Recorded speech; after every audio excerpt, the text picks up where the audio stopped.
Live from the headquarters of Ramsey Solutions, it's The Ramsey Show, where we help people build wealth, do work that they love, and create amazing relationships. I'm George Kamel, joined by the one and only Jade Warshaw, and we're taking your calls at 888-825-5225. I know y'all are DMing us all your questions, and I say, call The Ramsey Show. Okay, I can't sit here all day in the DMs. This is where we answer the world's questions. So call us up and we will help you. Zachary has chosen to do so to kick us off. He's in Madison, Wisconsin. What's going on, Zachary? Hey, how's it going? Good, how are you?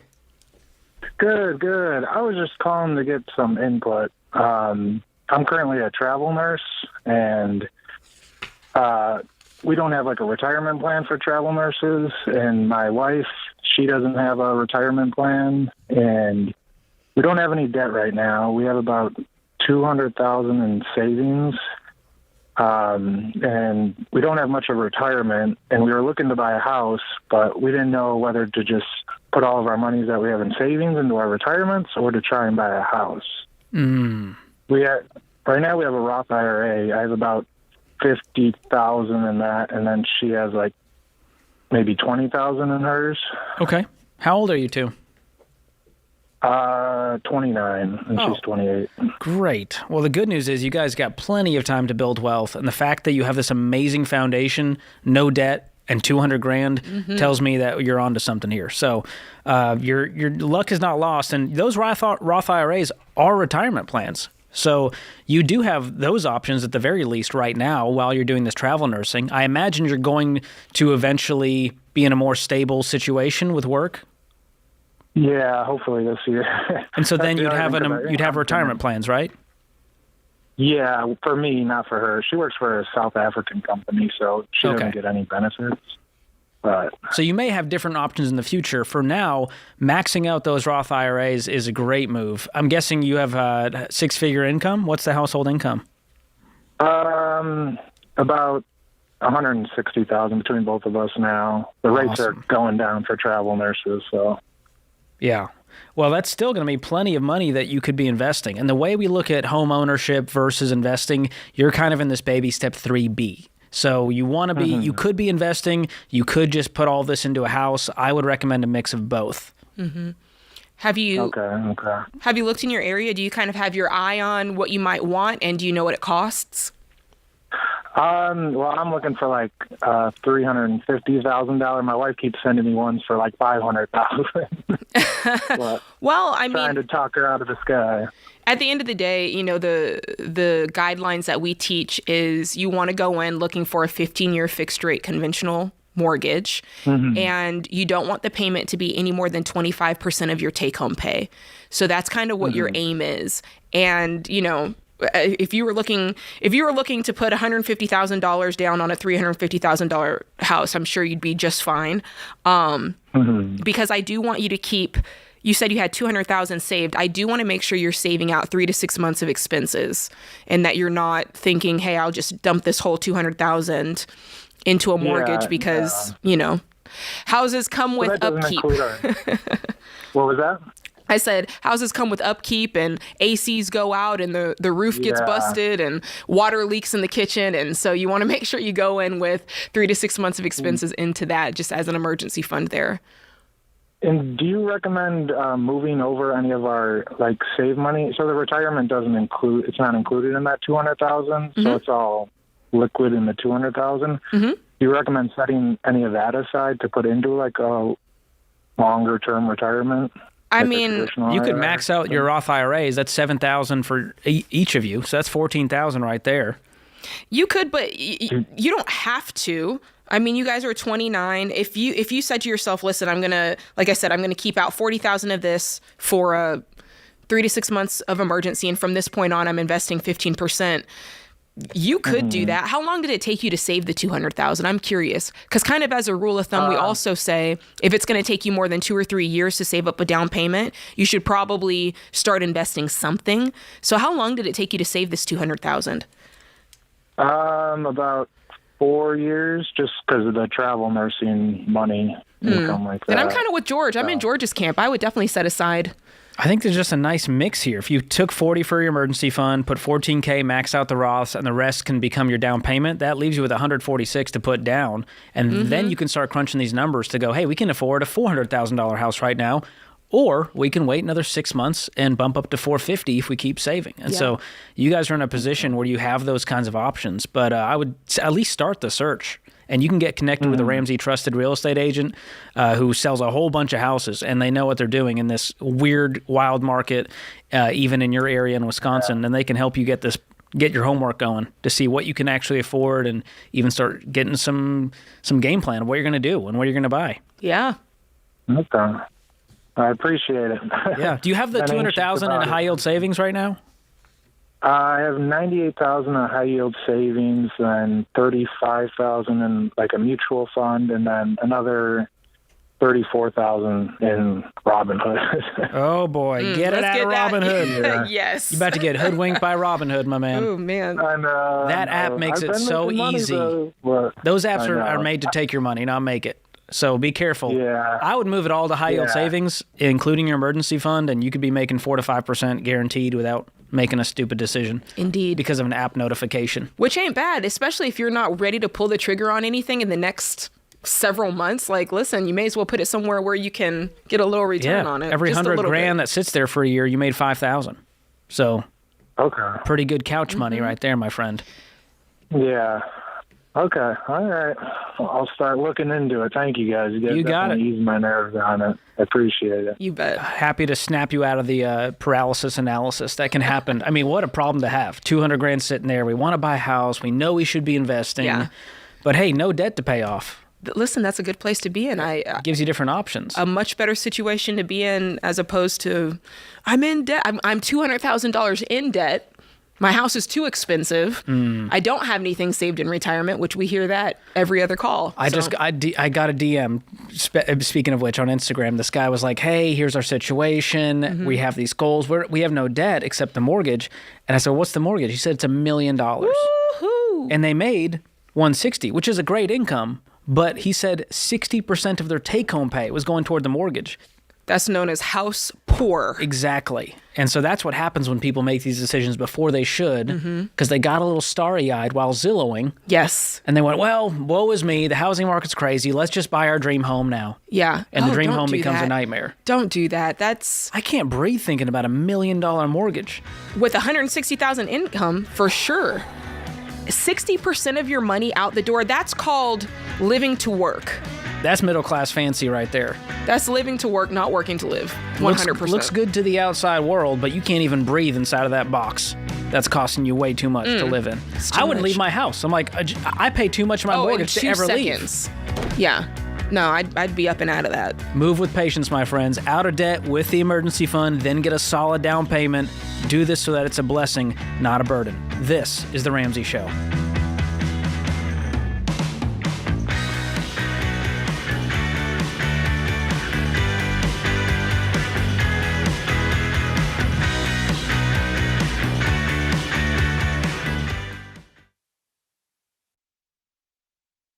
Hey guys, you know this, but I'll say it anyway. College is freaking expensive, and student loans are out of control. The average private student loan debt in 2023 was $55,000. So if you're in over your head with private student loan debt, don't beat yourself up. Look, we've all made mistakes with money in the past. What matters is doing something about it now. So if you're in distress with private student loans, that's private, not federal student loans, call Y-Refi. Y-Refi refinances defaulted private student loans that other places won't touch and gives you a custom loan built for you based on your ability to pay. To learn more about this custom refinancing option, call 844-2-RAMSEY or go to yrefi.com/Ramsey.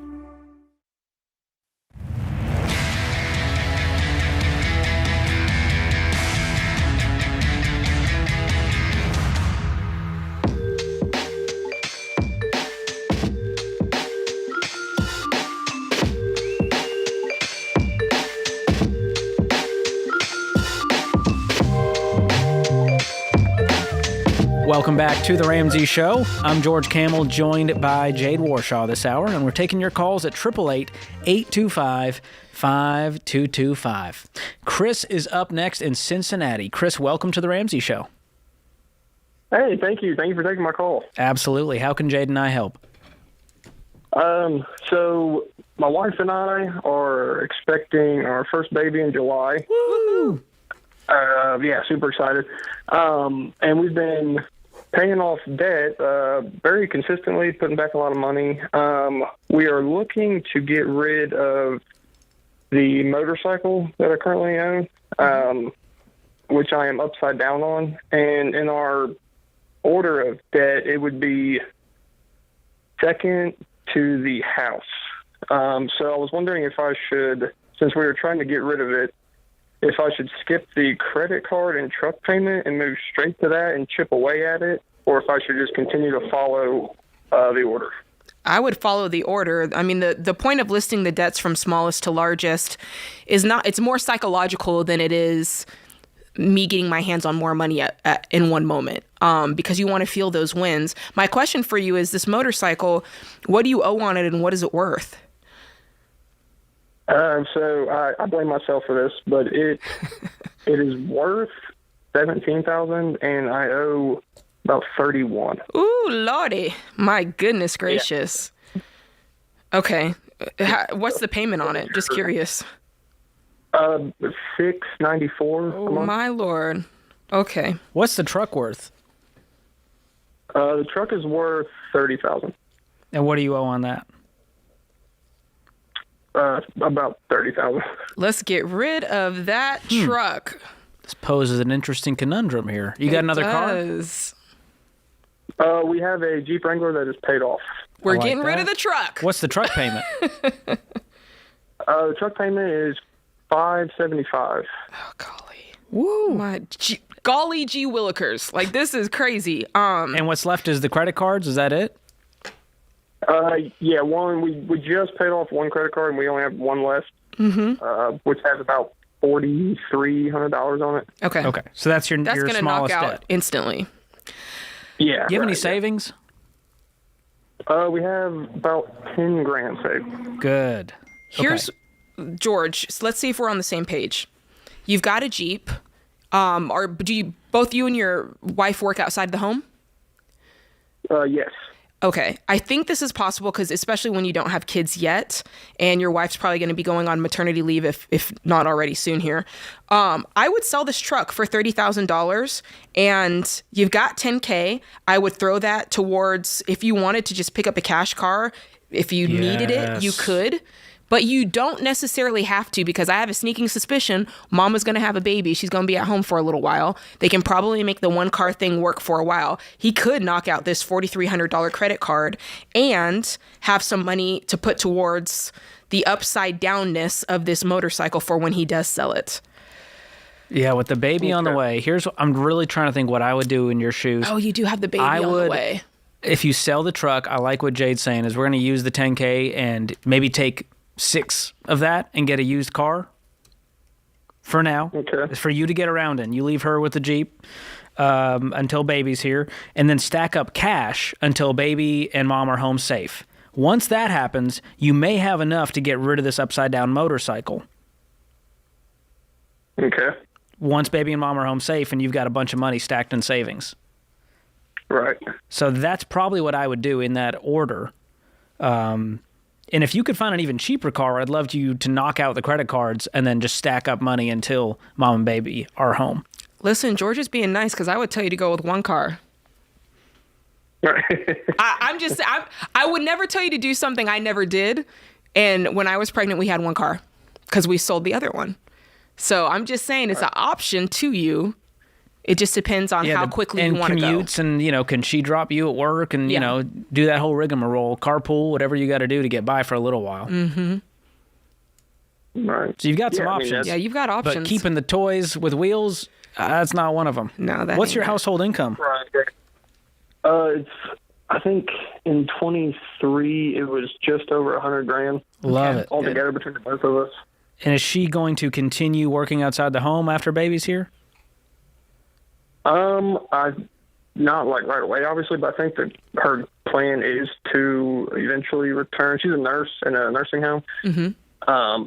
And I believe her game plan is to go back to work. Okay, cool. Are you guys doing any investing right now? No. Okay. I wasn't sure if we should. You shouldn't, not yet. Good. You're right. I just want to make sure you weren't, because if you were, you pause that, and that would free up some money as well. Okay, yeah. But man, I think this truck is going to free you up of that $575. You can then start throwing into savings. Yeah. And think how quickly you could, I mean, the $10,000 aside, because there is a world where you just keep that $10K sitting there until the baby's born, you don't do anything. And that's probably the best choice here.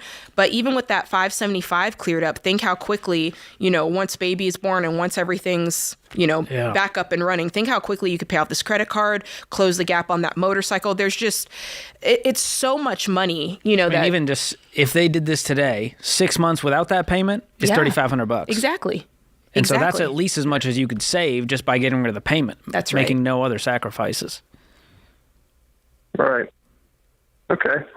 So it would be smart then to, once that is all out of the way, what you guys just talked about, to chip away at the bike until it's down to what it's worth and just sell it and break even as far as... Yeah. I mean, the other option you could do is go out and take the smaller loan against the difference with a credit union to get out from under this sooner. Yeah. Leaving you with a 14K loan, because you don't even need the motorcycle. You don't need it for transportation, so you don't need to go get another one.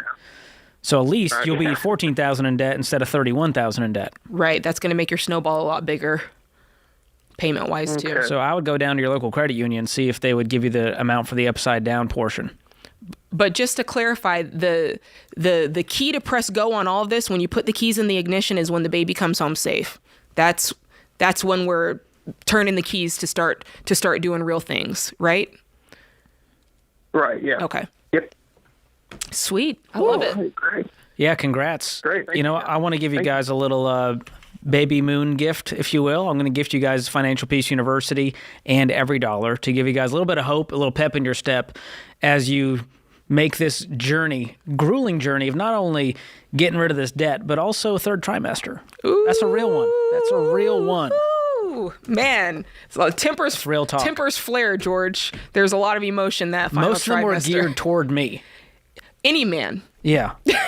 Not just you, George. It wasn't just you. I enjoyed the nesting phase because I like organizing. So I was like, finally, game on. You're like, she's ready to do this. Let's do this thing. Listen, I feel sorry for just about any man in the third trimester. It's real. You know what I did enjoy was she got real into sugar in that third trimester, and so it was like ice cream and Oreos again. But don't eat hers, because then it's atomic status. I learned that. I need to get my own pint. Get your husbands. Own this is pint. The real advice. Like, you're here for the financial advice, but you stay for the third trimester advice. Yes, do not dip your spoon into her ice cream. That is... lesson learned. But that is a good financial piece that people don't think about. We call it stork and storm mode. That's right.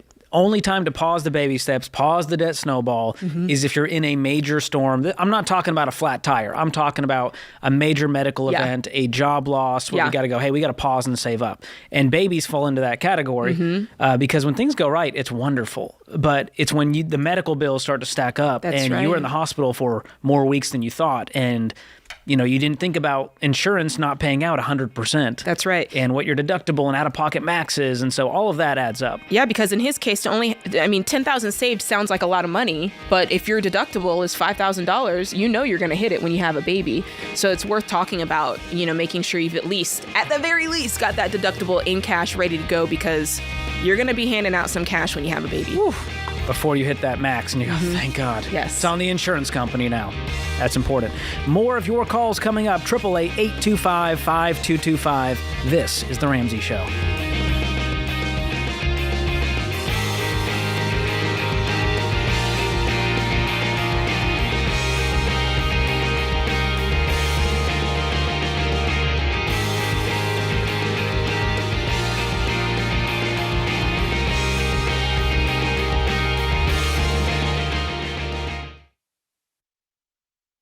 Hey guys, Ramsey Solutions started small and grew fast. Because of that rapid growth, there were times when our systems slowed us down. That's why we switched to NetSuite. It works for us and it'll help your business too. Whether you're starting on a card table like I did, or you're well on your way to becoming a multi-million-dollar company, NetSuite can scale with you and help you communicate and plan better. Because you know your day-to-day up and down and sideways, but accounting, analytics, and supply chain are on another level.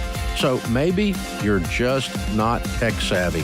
That can be okay. NetSuite will help at your speed and whatever your situation. More than 37,000 companies use NetSuite to know their numbers and their business better. So check out NetSuite today and find out how they can help you become the business you want to be 5 or 30 years from now. And right now, you can download NetSuite's free KPI checklist designed to give you consistently excellent performance at netsuite.com/Ramsey. That's netsuite.com/Ramsey.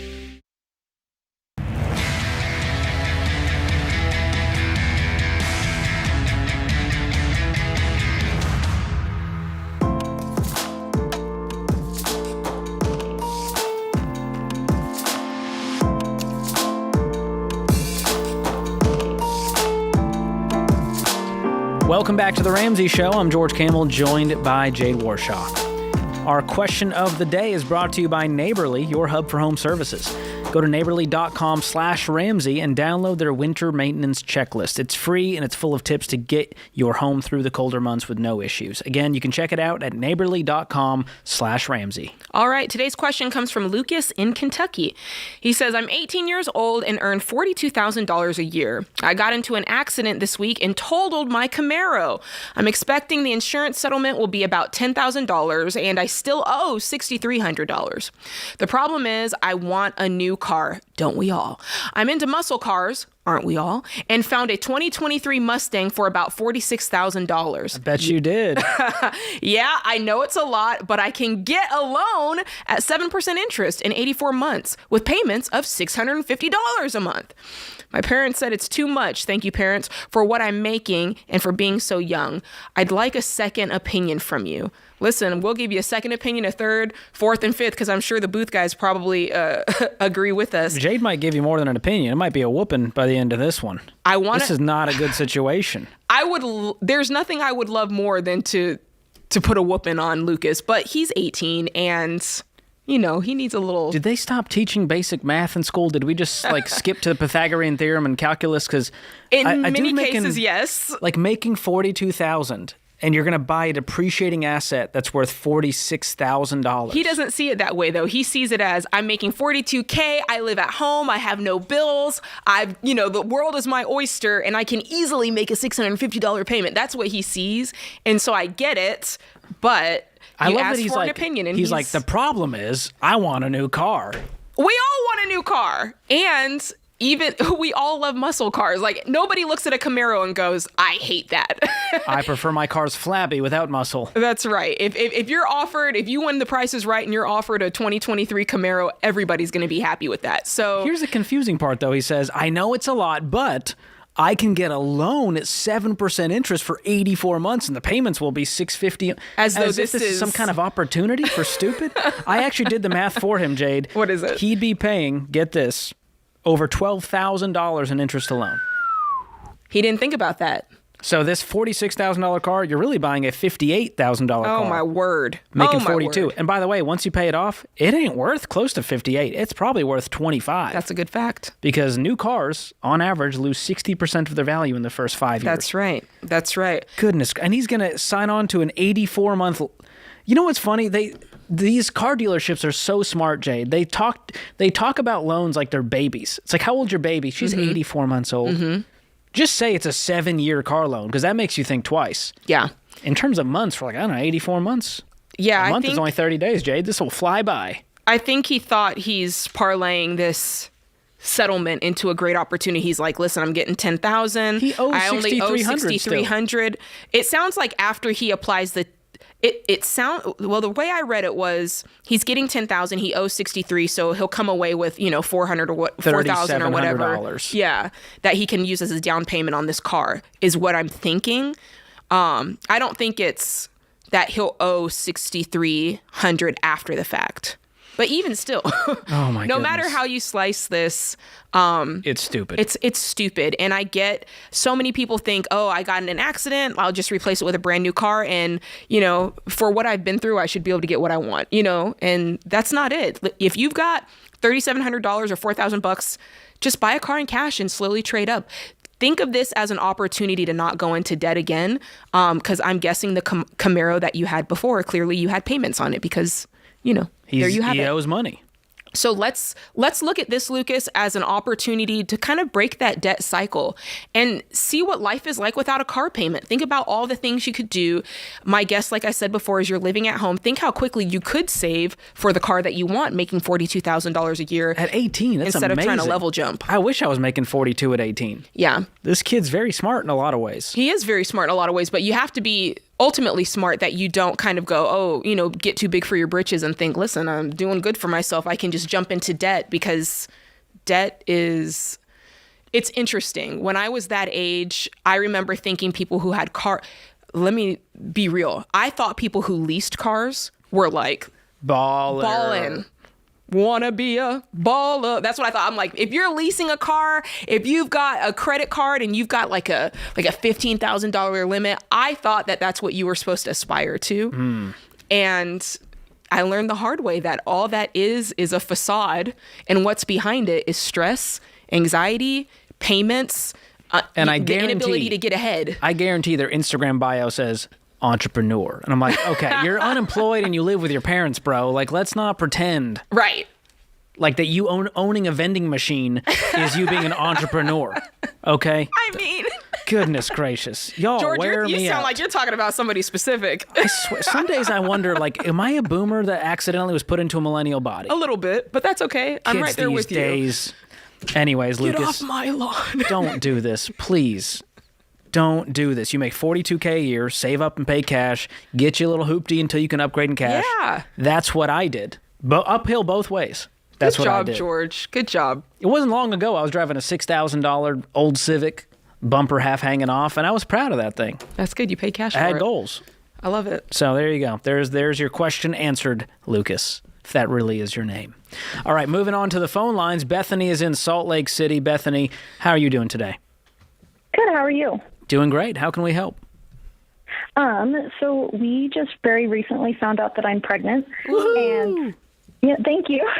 we're definitely planners. So so far, what we've been doing is we've been trying to put all of our savings into various sinking funds, but mostly focusing on a deposit for a house.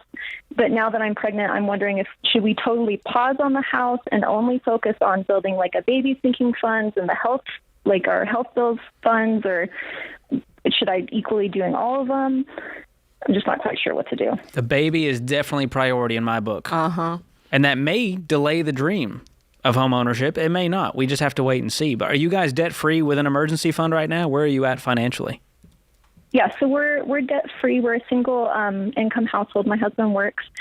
We have about 4 months saved on the emergency fund and about $25,000 in our home fund. So those are separate funds? Yeah. Mm-hmm. Okay. I'd just continue to save up, and that all becomes savings in general. And then once baby and you are home safe, we can unpause the dream and see where we're at with our savings account. And if you've got, I'd want 6 months. With a single income family, I'd bump that emergency fund to 6 months. Then whatever's left over becomes your down payment fund. So we should take money out of the home. Like I'm not far along now, so I figured we'll try and do what we can. But if we get closer, should we take money out of the home fund to put in those other places? To make sure you have a 6-month emergency fund? Yeah. Yeah, it's just a matter of labeling it differently, right? Okay. Because the money's the money. You got $50,000 total, whether it's 25 and 25 or 30 and 20. You know, the goal here is to have 6 months. I would put that in a separate high yield savings and then have a different high yield savings account or bucket for the home down payment. Okay. Does that make sense? Yeah, it does. Good. Well, congrats on the baby. What's the due date?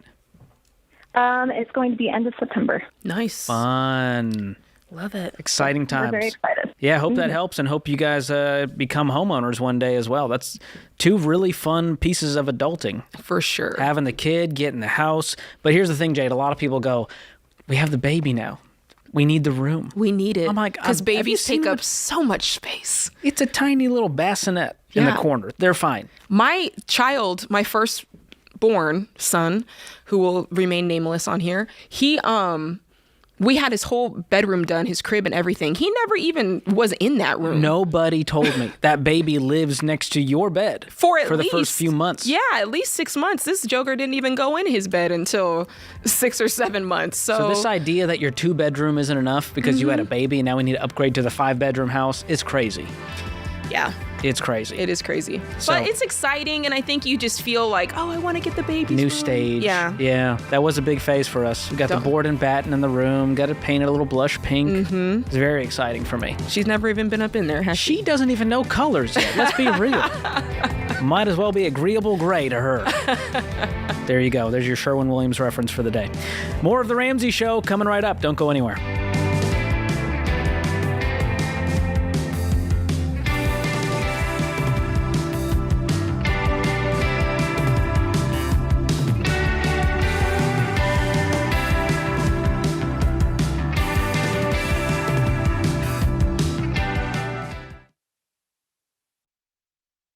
Hey guys, I've told you before about Christian Healthcare Ministries, a health cost-sharing ministry. But listen to Jenna, a CHM member. She says, one of my biggest concerns about entrepreneurship and motherhood was figuring out how to take care of our health expenses. But we have found a solution that works for us in an incredible way. She loves that with CHM, she can help other families who need it and receive help back when her own family has an eligible medical event. CHM has been a godsend for Jenna. That's her CHM story, and it could be yours. Learn more and join at chministries.org/budget.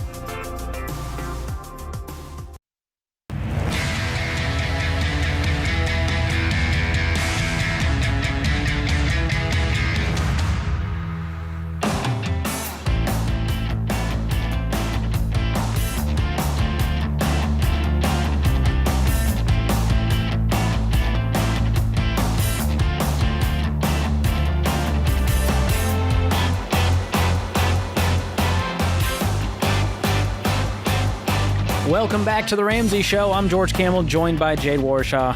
Open phones at 888-825-5225. You call us, we'll talk about your money, your life, whatever is going on. Celeste joins us in Guadalajara, Mexico. Ooh. About time, Celeste. How are you doing over there? Hi. Hi. Nice to meet you guys. So I'm a grad student right now. I'm visiting my folks. And my question actually is about them. So they're asking for advice on whether they should take out a loan for a car, a used car, or whether they should dip into their savings. Why do you think that they would prefer having payments over using the cash they have? I guess I'll say it in pesos. But they have about 400,000 pesos saved up, and then a used car, a 6-7-year-old car would be about 250,000 pesos. The reason I say this is because, or they're debating, is because this is pretty much their only savings account. I mean, my father is the only one who works. Okay. My mother does not. They own 2 cars. One of the cars is pretty much on its last legs, and my mom is looking for a job and trying to find a way to reliably get to work. Okay. So, so that kind of stems from that. So I think their worry is that they would not, it's been about 5 years. It took them 5 years to accumulate what they have in savings.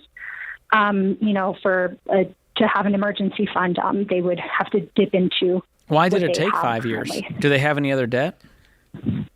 They don't have any other debt. So they own 3 properties. They're all paid off. Both of the cars are paid off. And I don't think my father wants to sell any of them. So I think his idea would be to use the money that they have now and not take out a loan. I think he's pretty resistant on it now. And why are they asking you about it? I'm just a concerned bystander. Okay, so did they bring it up? Did they say, hey, Celeste, we're wondering, do you think this is a good idea? Or did you say, hey, I overheard you guys talking about this, I wouldn't do it? Yeah, that's the second one. Okay, so they didn't ask for your opinion. You're just She's concerned inserting for their her financial opinion. well-being as a great daughter. Yes. Okay. Well, I just did the conversion here from pesos. So they have about 23,000 plus USD. Yes. And they're looking to spend about 14,000 of that USD. Yes. Okay. And they would leave them with 7,000. I mean, that's still, they can then rebuild their emergency fund with the payment they would have been making on the car. They just use that to replenish the emergency fund. Yeah, and just on a theoretically speaking, I would consider, and again, we're having this conversation with you, not your parents, so you're probably right there with us. But if I'm looking at risk, I'm thinking, okay, going into debt is creating a bigger risk than depleting my savings by half to avoid debt. And I almost feel like they've got the equation swapped, and they're thinking depleting my savings is a bigger risk than going into debt. And that would be completely wrong, because usually the debts in your life are what create the emergency feeling, not lack of savings. Something goes down, it's like, oh, I got to pay the debt off. I need the savings. Yes. So you don't have debt, you lower your risk. And so Right. Okay. you're asking us, how do you talk to your parents about this? Mm-hmm. You could tell them, listen, I care about you guys. I know you don't need my opinion, but I care about you guys so much that I'm begging you not to take out this loan because it's going to put your future at risk. And you can show them some math. Some people need the math. Some people need the emotion. Mm-hmm. Maybe it's a mix of both, where you say, listen, this is what this car is really going to cost you with interest. Mm-hmm. Here's what you could do with that freed up payment. And worst case, he can sell one of the properties if something huge goes down. But my bigger concern is why it took him 5 years to save up an emergency fund. Is the income low? Well, he's got these 3 properties too. Yeah, well, one they recently inherited from my grandmother's passing, so they're renting that one out. My mother doesn't work currently, and my father makes about 50 with the rent from that property, and his job, he makes about 50,000 a month. In pesos. Okay. Yes. Okay. So that's about $3,000 almost. Yes. Okay. So that's the part I'm looking at here is, okay, that's how many months of his income is he going to take to buy this car? And when you do that math, it's a little more, it puts it into perspective. And you go, all right, it's $14,000 divided by 3. That's almost 5 months of him working to get this car, which is not bad. And it tells me in 5 more months, he can replenish that money. If he doesn't have a payment, it's going to free them up. And if their expenses are low and these rentals are cash flowing. Hey. Right. Yeah. I mean, but that would be minus like whatever monthly expenses they have. Do they have a lot of expenses? Not currently. Both my brother and I are out of the house, so it's mostly just them right now. And you said your mom's looking for work. She is, yeah. Good. So how are you doing financially? Because what I'm looking at is I'm thinking about my younger sibling, because I'm trying to liken it to what you're at. You're the kid trying to tell their parents what to do. So I'm thinking, okay, my younger brother, he's 7 years younger than me. What would make me take his advice of him saying, hey, I heard you were about to go buy a car, Jade. Here's what I think you should do, right? I'm trying to flip that on its head and think, okay, what would I want? I'd want him to be doing better than me financially, and I can see it. I'd want to be able to look at him and go, he seems like he's got it together. Like he's always talking about paying cash. I've never seen him talk about debt. Matter of fact, I don't think he has any debt. Like I'd want to be able to visibly observe certain qualities that make me go, this is somebody who has their financial life together. So my question is, how are you doing? Right. Totally makes sense. I'm actually a graduate student right now in the States. So I'm taking care of myself. My brother's in college. He's also, putting his way through school. So, I currently don't have any debt other than $7,000 in student loans. That is on pause right now since I'm still in school. Sure. So that's kind of where I'm at. Okay. you can attempt this. I don't know what your relationship is with your parents, but all you can do is float it out there. I think, like George said, you've got to say it in a way. If you're not saying it in a way that's like, here's what I'm doing, or here's what I've learned, then the chances of it sinking in is going to be little to none. And I think the best way that you can relate it to is probably your own debt and the mistake you feel around that. Like if you say, listen, I took out this $7,000 student loan and I'm now realizing it would have been better for me to pay cash, and here's why. And I don't want you to make that same mistake with this car payment, because I know how I feel. And you guys, that's the only way that you're going to be able to shift this in their mind, as opposed to just saying, hey, you should really use the money you have saved. Mm-hmm. Right. Okay. That makes sense. Are you a Spanish speaker? Yes, I am. You should check out and have them check out our friend Andres Gutierrez. He's like Spanish Dave. He used to be one of our personalities here, and he does a great job explaining these concepts to that community, and he has his own show on YouTube and radio and his own version of Financial Peace. So be sure to check that out. I think maybe he'll connect with them better than I can, for sure. Mm-hmm. That's a good point. And that could be a good resource for them. Absolutely. Thank you for the call. Thank you, guys. Bye. Man, George, this is a that tough was one. that was a deep My cut. man Andres, I was just thinking about him. I was like, man, they're talking pesos. I'm doing calculations here. We got to just send him to Andres. I feel like that's so. the You know only how word I Dave know. does the scissors with the credit cards? Uh-huh. Andres has a machete. So he's got a the giant machete that he machete. uses to cut up cards. He's got a wooden My kinda block, guy. and it's so entertaining. And he's a solid dude doing great things out there in the San Antonio area. You're telling where me he's he at. puts the credit card on a cinder block? It and goes on this machetes wooden it? thing, and the credit card sits in there, and then he'll just swipe them with machetes. That's dramatic. It's very intense. That's very intense. But you need intensity to convince people to they get thought out of we debt. were intense. My goodness. There you go. That's about as cultured as I'll get this hour, Jade. That puts this hour of The Ramsey Show in the books. Thank you to my co-host, Jade Warshaw. All the dudes in the booth, we got them all today. Austin, Ben, James, Zach, Nathan, Andrew. They're all hanging out. And thank you, America. We'll be back with you before you know it. This has been The Ramsey Show.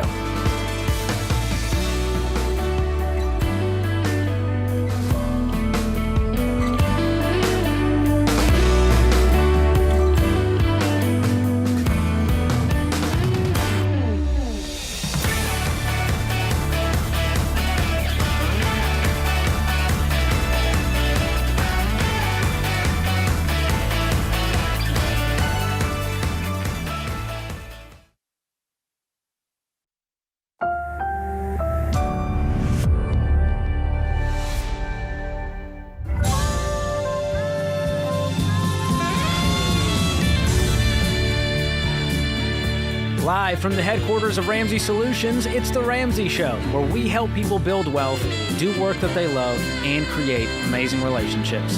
I'm George Kamel, joined by Jade Warshaw, and this is your show, America. So call us up at 888-825-5225. We will do our best to give you advice, and it's worth what you paid for it. Remember that if you don't like it.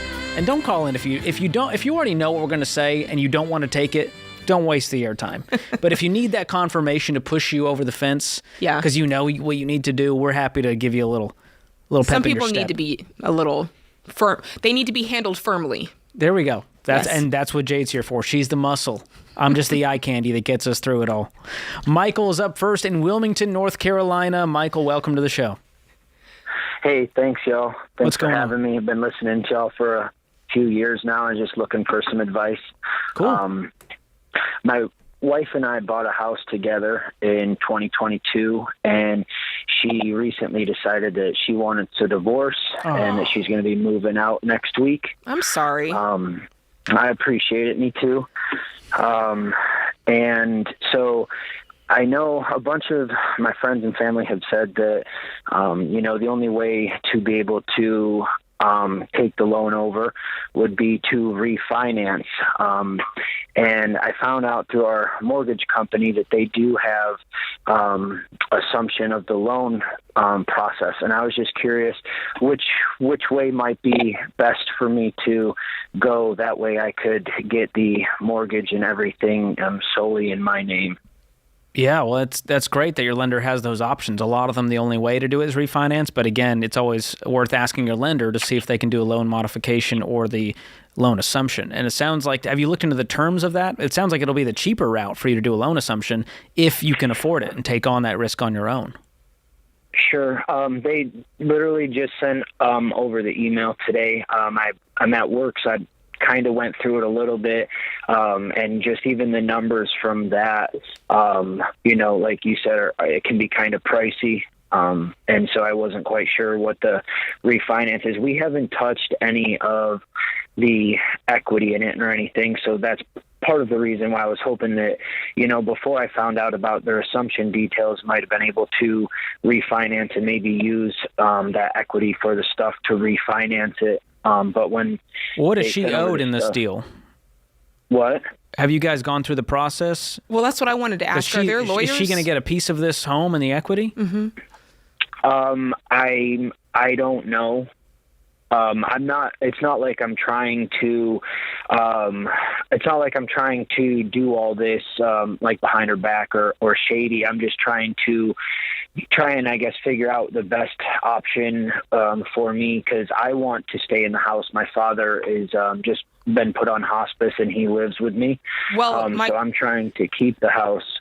I just want to know if you guys, did you guys say, hey, we're just going to figure this out ourselves, or are there any lawyers involved that are saying and kind of mediating this for you and saying, okay, here's the deal, here's what it's going to be. I just don't want you to get ahead of yourself and this not be the terms of the actual divorce. If you go through all this and then it turns out you have to sell the house or do a cash out refinance to pay her portion anyways, and so now you've got two refinances. So that we're just trying to make sure you know what the next steps are before you make a big financial move like this.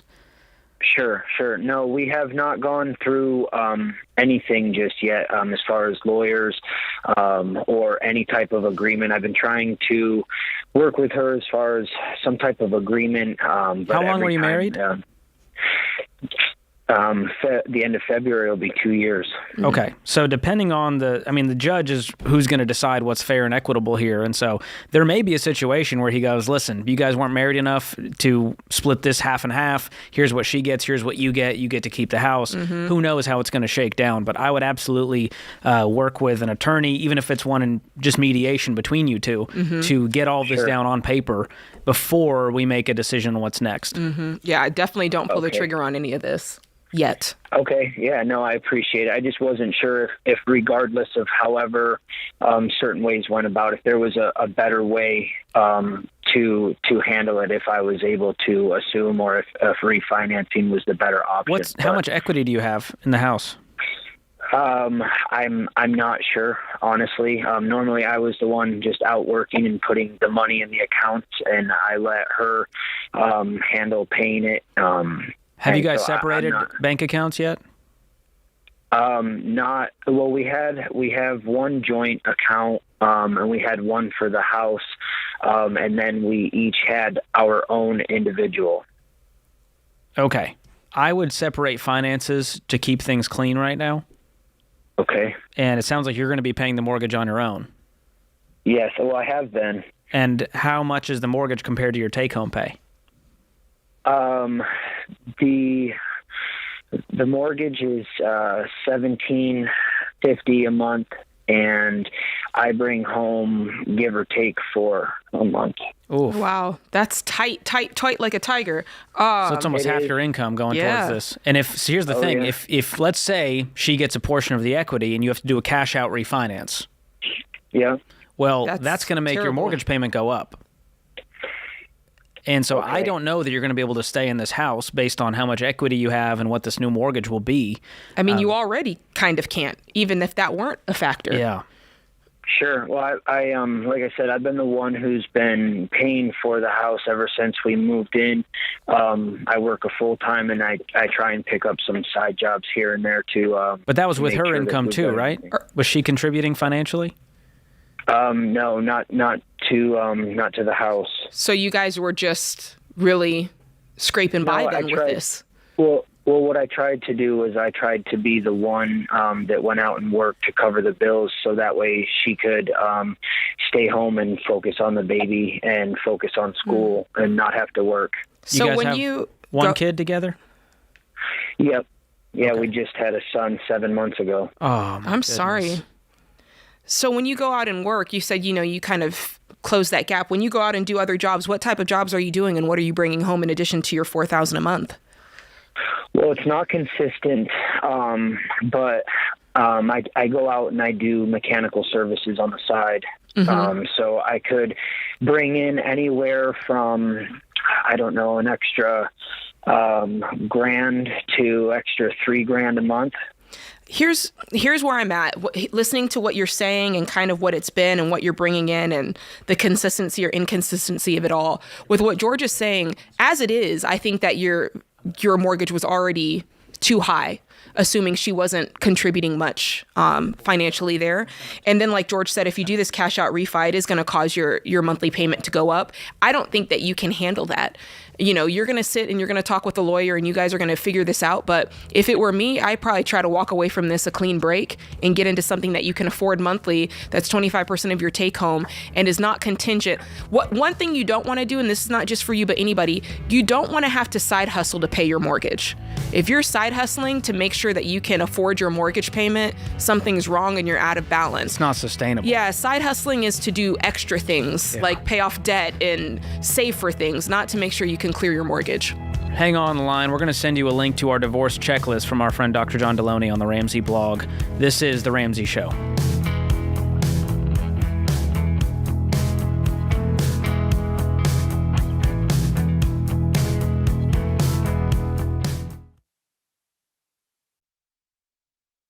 If you're like most people, your home is your most valuable asset. And when you want to make improvements, it can feel like everything costs too much or takes too long. But something as simple as custom window coverings from Blinds.com can completely change your space and add value to your home. We've recommended Blinds.com for over a decade, so you know you can trust them. From blinds, drapes, and shutters to motorized shades, they make it easy and affordable to upgrade your entire home, and their team is ready to help with everything from design consultation to measuring and installation. Plus, there are never any misleading quotes or hidden fees. Everything's backed by their 100% satisfaction guarantee, and shipping is always free. See why Blinds.com is the #1 online retailer of custom window coverings. Visit Blinds.com to get up to 45% off. That's Blinds.com. Rules and restrictions may apply.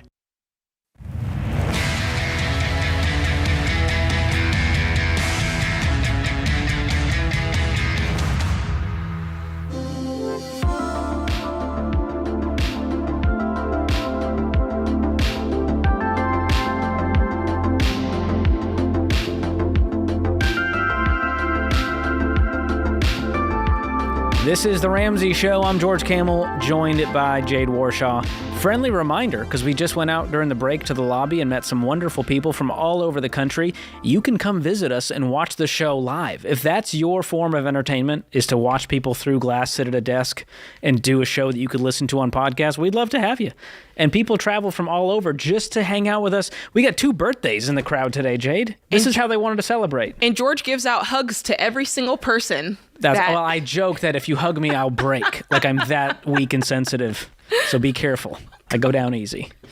Well, Jade, we both love food. We do. And we both talk about money. And so we thought, what if we did a fun little segment on this show called Tacky or Hacky? Yes. And this is where I throw out something that people do, maybe that we've done, and you got to give your take if it's tacky or if it's kind of a money hack. I'm ready. And so this is Restaurant Edition today. Restaurant Edition. You ready for this? Mm-hmm. Okay, Yep. And you guys at home, if you're listening wherever and you're with someone or you want to talk to yourself, you let us know. Is this tacky or hacky?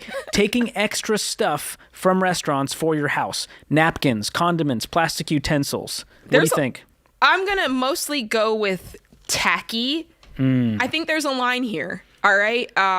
Mine is, were they given to me? Yes. Or am I just grabbing a whole handful of condiments for the road? Right. I was at Chipotle yesterday. I'm not taking...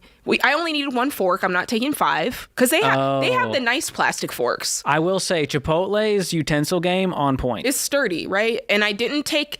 I will say sometimes I take a few extra napkins for the car, not for my home. Yeah. But I'm willing to admit that that's tacky. I don't like Chipotle's napkins, I'm going to be honest. Like the brown cardboardy napkins. The brown is we can not- do better, No, even we for a can do car better. situation. So I'm going to Tacky. go mostly tacky, and it's hacky if it was given to you or if you're taking a reasonable amount. Now I will save the chopsticks from I do that because too. they usually give you maybe one extra one, and it's nice to keep it in the drawer just in case one time you order and they forget. That's fair. That's hacky. We've got that. All right, next up, ordering your drink with no ice, I'm assuming in order to get more liquid. I'm going to go hacky on that one. Hacky. Been there, done that. That's not tacky at all. And it avoids it from just getting super watered down if it takes you a while to drink it. Now, this depends on the kind of drink. I mean, some people, I feel like with a fountain drink, you need some ice in there. It's just strange without it. And you can always refill it. You know what I mean? So it depends on the beverage. Well, let's add an outlier here because people go to extremes. I might know someone in my family who would save a cup and bring it in the Bring next it day back for a free refill? and get a free refill. That to me is tacky. That's beyond the moral line for me personally. So are you calling my family members tacky, I'm not George? going to report them. I'm just saying, if I did that, my wife would be like, really? Oh, most You know definitely. what I mean? There'd be some eye rolls. Yeah, All right. that's extended family, by the way, not Sam Warshaw. Okay. Next up, kids meals for older kids / teenagers. I'm going hacky. I'm going to go hacky because, I mean, Smaller portion, Yeah. cheaper price. probably Now- the correct portion. But what about if the menu says like 12 and below? Oh, it doesn't matter. Even if the menu says 12 or below, here's the thing. I still, to this day, I'll go to Chick-fil-A and I'll order a kid's meal. And not one time have they been like, sir, is there children in the vehicle with you? Does it? But I don't think it says that on their menu. But if you go to a restaurant, it'll say on the kids' menu like 12 and below. Now, the fancier the restaurant, the less likely I am to do this. You know what I mean? Yeah. But if I don't need some of these portions, Jade, you've seen them. Gargantuan. I'm like, y'all, we're eating for 3 over here. Mm-hmm. You know, I got a little physique. I don't need that much. wow. Okay. So I think it's hacky in most situations. But again, if they say, hey, kids only, I go, all right, no big deal. I'm not going to put up a stink about it. What about, okay, again, sorry, I'm going rogue a little bit, James, because it's making me think of like trifling things that I've seen people do who shall remain nameless. All right, you go to the Mexican restaurant, they bring chips to the table that are usually free. It comes with a meal. Yep. And you're really done with the chips, but you're like, I'll order another basket and I'll take those home. Oh, the to-go chips scenario. All right, I'll go hacky on that one. Is that hacky? I think I would say tacky on that. I wouldn't do it just to take it to go. I would get the chips and be like, all right, I'm really done with the chips here. My entree's here.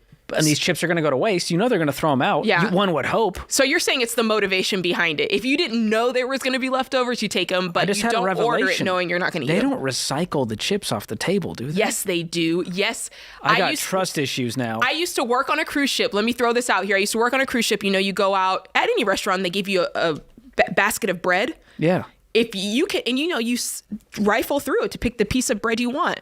They will 100% save that bread and put it in somebody else's basket. You're welcome.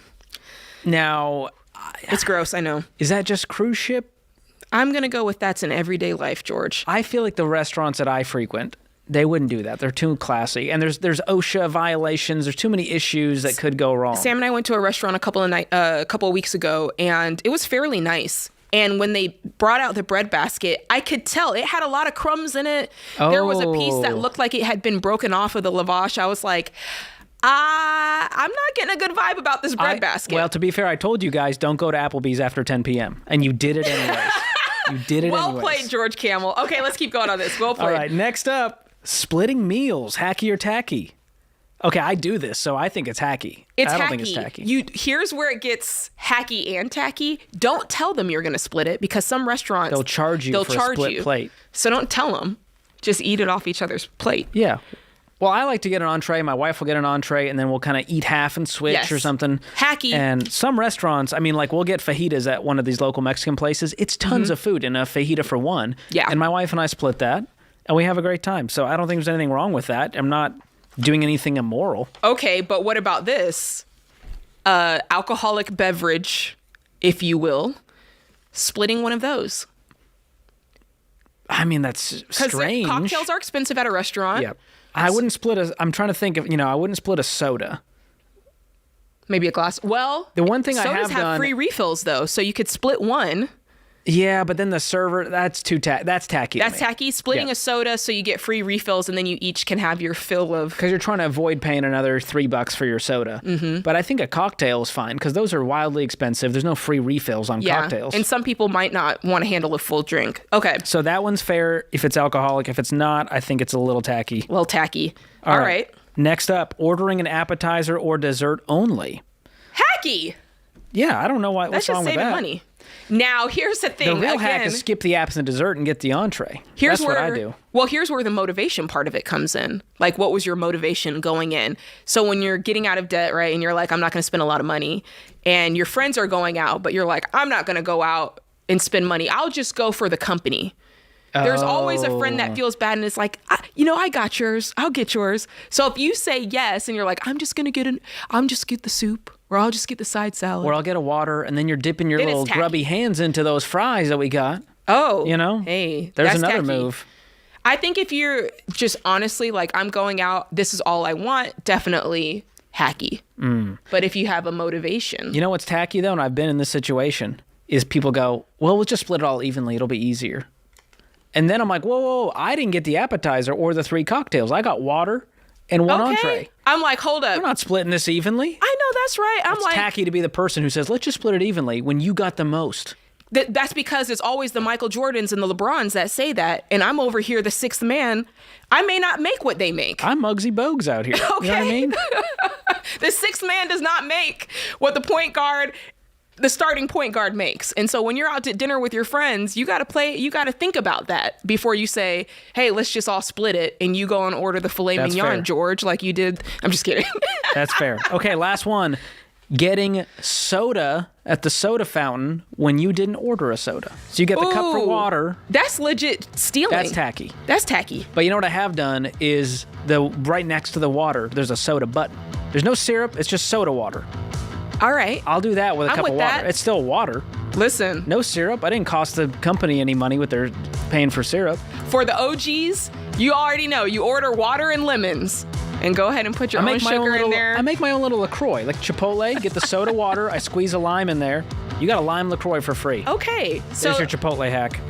Listen, I think that it's tacky, but... Thank you, Jade. This has been Tacky or Hacky Restaurant Edition. Hope you guys enjoyed that and budget for it, whether it is tacky or hacky.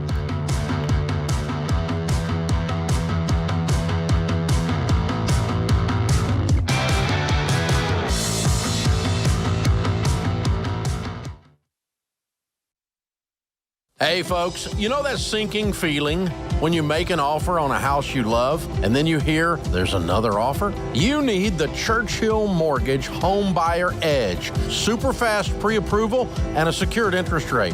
Plus a $5,000 seller guarantee gives your offer the best chance of being accepted. The Home Buyer Edge from Churchill gives you an advantage over those other guys. Go to churchillmortgage.com today to learn more.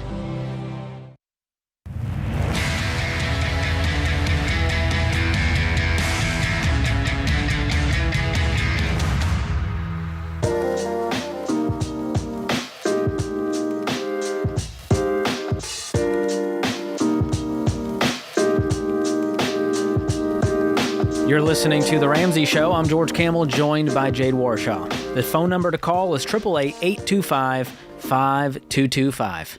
David is up next in Burlington, Vermont. David, welcome to the show.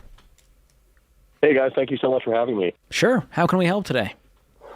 So I have a small problem, it seems like, compared to some of the other callers, but I run a small auto glass business here in Vermont.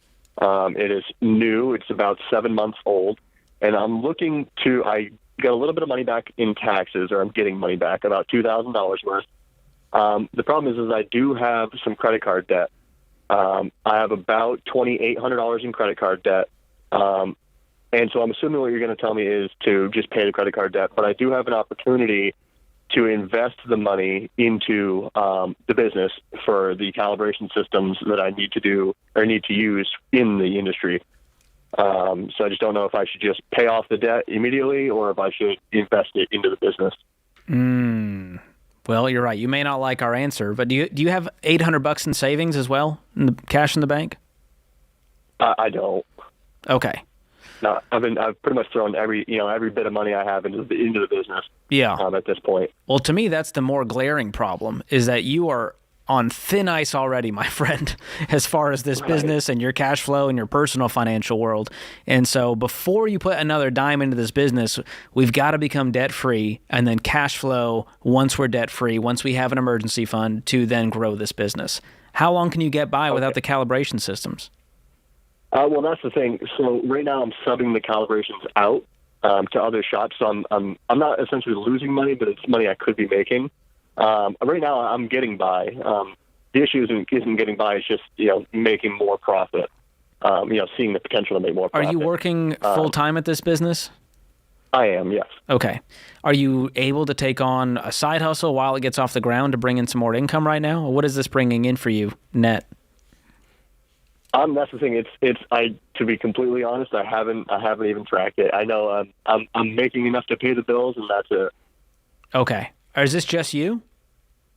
It is, yes. Okay. Okay. You said 7 months old. Are you putting aside, since you're not really taking inventory, are you putting aside for quarterlies and for taxes? Yeah. So the taxes are handled. I actually just had a huge scare with the state. And they thought I owed $26,000, and I was able to resolve that, luckily. But yeah, so right now the tax isn't the issue.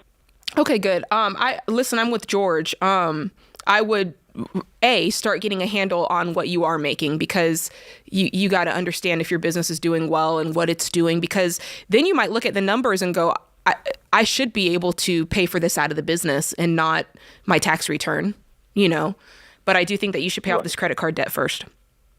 Okay.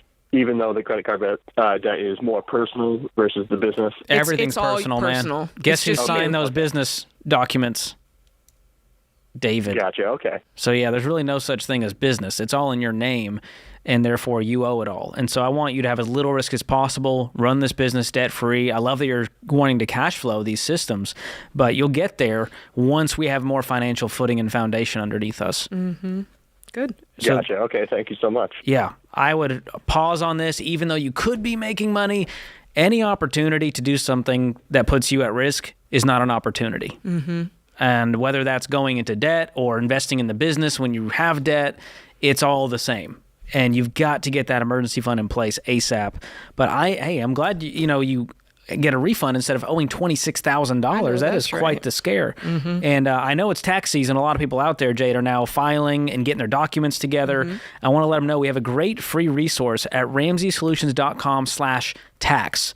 And on that site, you'll see my pretty face along with Dave's extra pretty face. And we'll help you figure out, number one, is it worth filing with a pro, or can you do it on your own with tax software? We also have some really great free resources. I use these every year. I go to the site and I download the personal checklist for taxes, and it has every single document I could need. I love that. So I go through that and I pull it online, log into the site, and I can knock it out in a real short amount of time. There's also a really great beginner's guide to taxes that is super helpful. How do income taxes work? What do you need to know for the 2024 tax season? How to file? What about deductions and credits? How to choose a tax advisor? Filing an extension?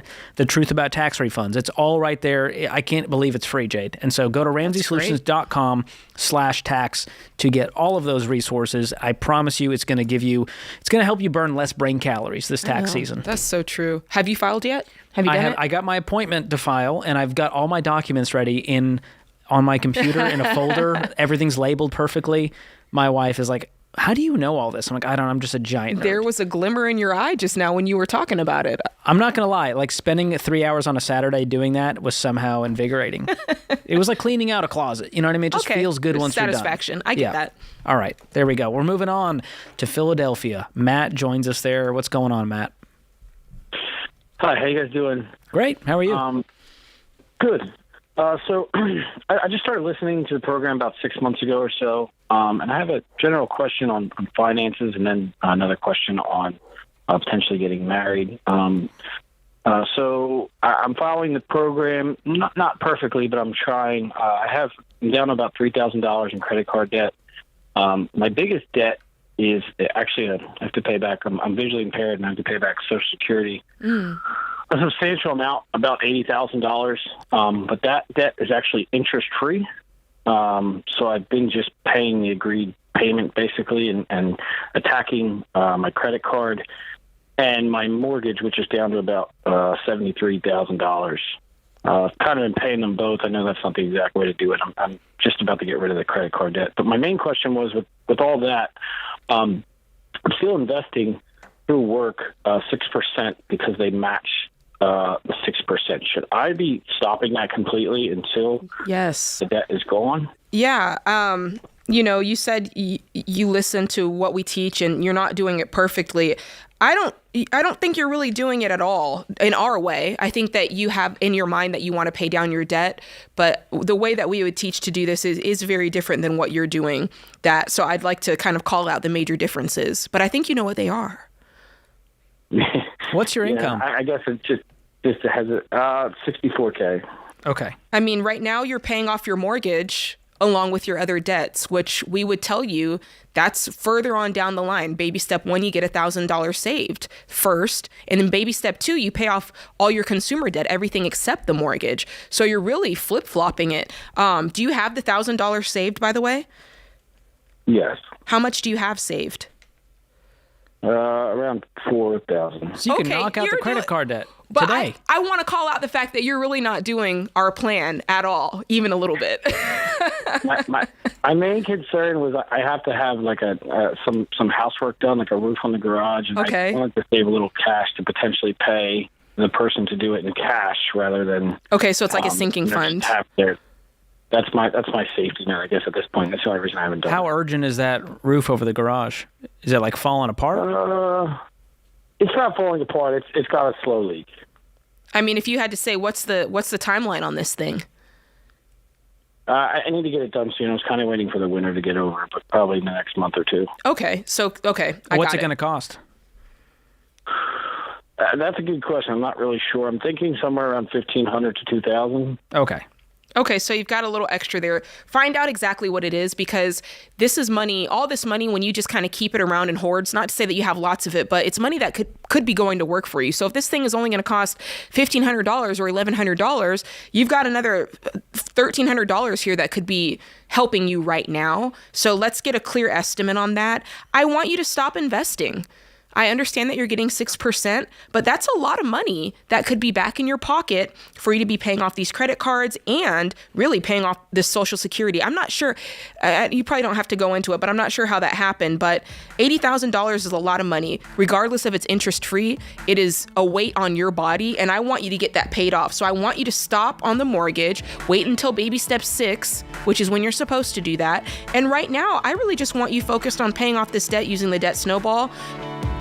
And that's how you're going to do this. That's how we teach to do it. So if you want to do our plan, that's the way it goes. And freeing up that investment, that's $3,840 a year. That's $320 a month. That'll make you feel some progress instead of doing 17 things at once without making any. So we hope you follow our plan all the way, man. That's the only way it works. This is The Ramsey Show.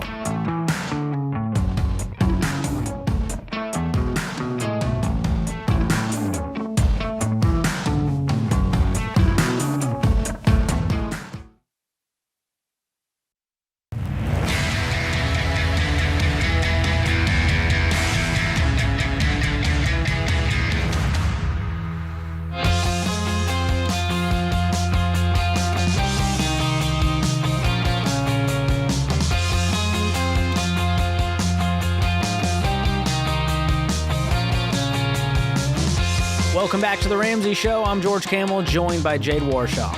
Open phones at 888-825-5225. And while you're enjoying this show, if you could do us a tiny but huge favor for us, hit the share button, hit the follow button, hit the subscribe button, leave a review, leave a kind comment, send a link to your mom, and say, hey, Mom, I thought you'd enjoy this show. I know my mom's watching right now. Is she? She fills me in. She's like, you need to smile more.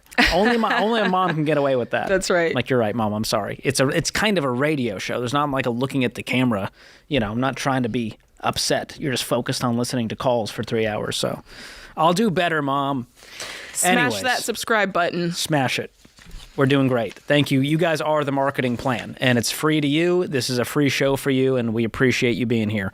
Bill is in Boston up next. Bill, what's going on? Hi, guys. Thanks so much for taking my call. Sure. I'm 51 years old, single. I'm a homeowner with $50,000 left in the mortgage, value of $750,000 in the house. Ooh. Awesome.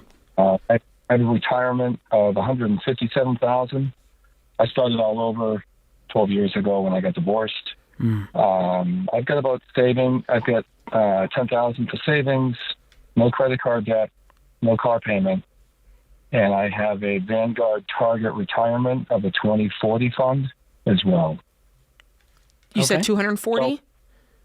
240, yeah. It's a target date fund that goes until 2040? Oh, 2040. I'm sorry. I misunderstood you. Okay. Okay. Yeah. All right. What's your question today? Should I be doing anything else? The past few years, I've put about $18,000 into my 401k. I just want to get ready. I'm working hard not to have debt. I don't do much. Do you have anything except the mortgage as far as debt? No, sir. Great. And so if you're following the Ramsey plan, this would put you at, I know you found us, so let me lay it out for you. Baby step 1, $1,000 emergency fund, you're through that. Baby step 2, pay off all consumer non-mortgage debt, you're through that. Baby step 3 is 3 to 6 months of expenses. Do you have that with the $10,000 or do you need more than that? My guess is more. If you added up 6 months of your expenses to run your house, is that going to be...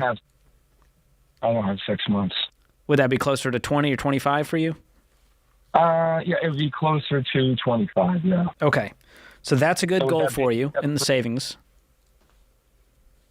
All right. And then beyond that, once you have that 25 saved, then we can move on to investing 15% of your income into retirement. How much are you investing now percentage-wise?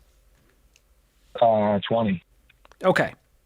So you could dial that back to 15, and then whatever's left over, you can throw at the mortgage and get that knocked out. I wasn't sure. I had a feeling you were going to ask me to back it off a lot just to bang out the mortgage. Well, you're 51. My goal for you, and I think your best path to wealth and being secure in retirement, is to have no mortgage payment, no debt whatsoever, and have that nest egg building. And so that's going to also decrease your biggest fixed expense. What's your mortgage payment? It's not much. It's just $500. Well, without taxes, just mortgage alone is $500. Okay, plus taxes and insurance. So you'll free up $500 once you get rid of the mortgage, which will be helpful in retirement. Okay. So, and the good news is, at over 50, you're going to have some catch-up contributions. And so once the mortgage is paid off, you can increase investing to 30, 40% of your income and be maxing out everything. Oh, I didn't know that. So you're able to contribute additional money that I'm not able to at 34 years old. But once you're over 50, you can contribute more to that 401k, more to the IRA. And so that's going to help you to build up that nest egg faster as you race toward retirement. What can you max out at your 401k at 51? Let me see the 2024. They just upped it. Let me check on that for you with my handy-dandy laptop here. Here we go. Okay, I am seeing... While George looks for that, I'm just kind of curious, what set you on this path to start paying off your mortgage and doing all of this? I see on here that you're kind of new to Ramsey. So what was it, just you realizing I want to start over? I just never liked debt. I got divorced. I carried a lot of debt after that, and past, I'd say 4 or 5 years is when it took me about 7 years to really finally get out of it. And now I'm able to do the 20% for my 401k. You know, I want a future. I don't want... Well, you got a taste of the freedom on the other side, getting rid of all that debt, too. Right. And I don't, I don't do any... I like to fish. I like to hunt. I know a bit of money goes to that, but that's just a few $1,000s a year. That's my thing. Yeah, fine. you don't sound like you're living a crazy, frivolous lifestyle here. You're doing a lot of the right things. And I found the contribution limit for 2024. It's $23,000, and then you get to contribute an additional $7,500 on top of that. That's significant. So that's pretty serious. You're putting over $30K in that 401k as you get in your later years working. What's your income? Depending on overtime, I would say average about 85. Okay. And we've got a great investment calculator on our website that's free, Bill. You can jump on there, RamseySolutions.com, and you can start punching in these numbers and going, all right, I have 157 saved right now. If that just grows and I keep contributing, $500 a month, $1,000 a month, you can see exactly what you'd have over time. And I think that will be an encouragement to you to go, oh, okay, I'm going to be okay. Another 10 years of compound growth and investing with no house payment. You could have a pretty decent little nest egg there. And I imagine you're going to be able to work in your later years. Or do you have a goal in mind? I would love to be 65. Okay. But I my Social Security, I went down to the office 2 weeks ago, and it's 67 for me. So if that's it, so be it. But they told me 67 at my age right now is when I would be able to retire. Well, I just popped in some numbers for you, Bill. You're 51. At 65, if you keep contributing to this 157 with 10% return on average, you'd have $1.3 million sitting in that nest egg. Is that okay? What is that with? What is it that I'm contributing every year to make that happen? That's at $1,875 a month. I just put on a random number in there. That's $22,500. So that's even below the current limit without your catch-up contributions. So at $22,500 for the now until 67. From now until 65. And now until 65, $22,500. That would be how much? 1.1? 1.3 million, my friend. So start dreaming. A lot can happen in 14 years with a little bit of consistency, and you keep staying on this plan, and you get rid of that mortgage. But again, you got to do these things in an order, because a lot of people, Bill, what they do is they try to do 17 things at once, and the beauty of the baby steps is it's focused. And so while you're going to be investing 15% while paying off the mortgage, as soon as that thing's knocked out, you can way up that investment. And you remember, you also freed up $500 from that mortgage. Right. Would you suggest that I just stop my 401k for 2 years, pay off my mortgage, and then get back on it? No. Or just... That's 2 years of compound growth you'd lose. The one thing that I would do, you may want to pause temporarily to get that emergency fund in place. Because getting 20% of your income back to save up that $25K, that's going to protect you. Because a lot of times what happens, Bill, is people have one of these emergencies later in life, and it might be a $12,000 emergency. You don't have $12,000. So what do? You go into debt, moving you backwards, and it halts your wealth building journey. Okay, and that's baby step 3 to have 6 months. Exactly. All right. And Bill, I'm going to send you a copy of my new book, Breaking Free from Broke. It'll walk you through all of these baby steps. It'll talk about wealth. It'll talk about investing in mortgages. All of that stuff is in there, and I hope it gives you some confidence for your retirement. But I feel good just looking at a calculator, Jade. Absolutely. Sometimes the numbers is exactly what you need. It is. I think about that statistic. It says 52% of Americans feel that they're not prepared for retirement or that they don't have enough saved. And I sometimes think that fear and that anxiety could be remedied if people just looked at the actual numbers instead of assuming they don't have it or assuming they can't do it. When you start plugging real numbers into that calculator, it can give you peace, and it can help you see what you need to be doing so that you can have the retirement that you want. So that's a good word. Knowledge is power. And listen, it's not too late for you, America. If you're 51 and you only have $100,000 in retirement, it's not too late. Look at Bill. He's already about a millionaire, and he's going to be doing just fine 10, 15 years from now when he retires. That puts this hour of The Ramsey Show in the books.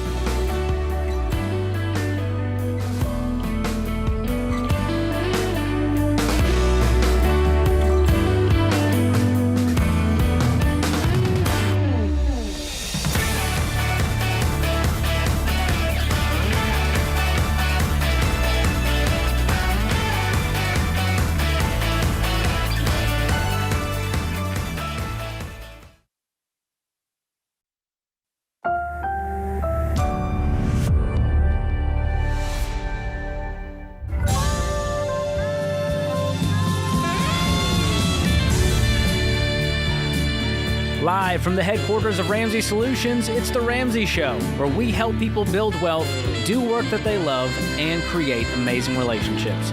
I'm George Kamel, joined by Jade Warshaw this hour. The number to call is 888-825-5225. Don't wear it out. You call in, and we'll talk about your life and your money. Elizabeth kicks us off in Atlanta, Georgia. Elizabeth, how can we help today? Hey, thank you guys so much for answering. Absolutely. Well, Austin answered. He just then patched you through to us, so you can thank Austin for that. He's a good man. Thank you, Austin, and thank you for having me on. So I'm currently a college student, and I am getting all of my college paid for by a family member right now, and I'm renting again through that family member. And I'm in school for interior design, and I do want to get into real estate after I graduate. So I'm trying to think of a way that I can get set in the right foot after I graduate, per se. So I would like to propose the idea of buying a house to this family member and then possibly buying it from them after I graduate. Oh. And I just want to know if that's a good idea. Hold on. They buy it for you? They buy it, I live in it until I graduate, and then once I start making a steady income, buy it from them. That is a tall order, Elizabeth. It is. But with the rent I am paying right now, buying a house would be cheaper in the long run. Wrong answer. But you're not buying a house. Hold on. I'm sorry. I don't mean any harm. So you said it's the same family member. So the same family member that is allowing, like, paying your rent now and paying your way to college, you mean to tell me you're going to go to them and say, hey, why don't you also buy a house for me to live in? And then the assumption is that you'll buy it from them because you just get to decide when they're going to sell their house and who they're going to sell it to. Well, this is the proposal. No. Why not just you get yourself in a position to buy a house? Why do they have to be involved?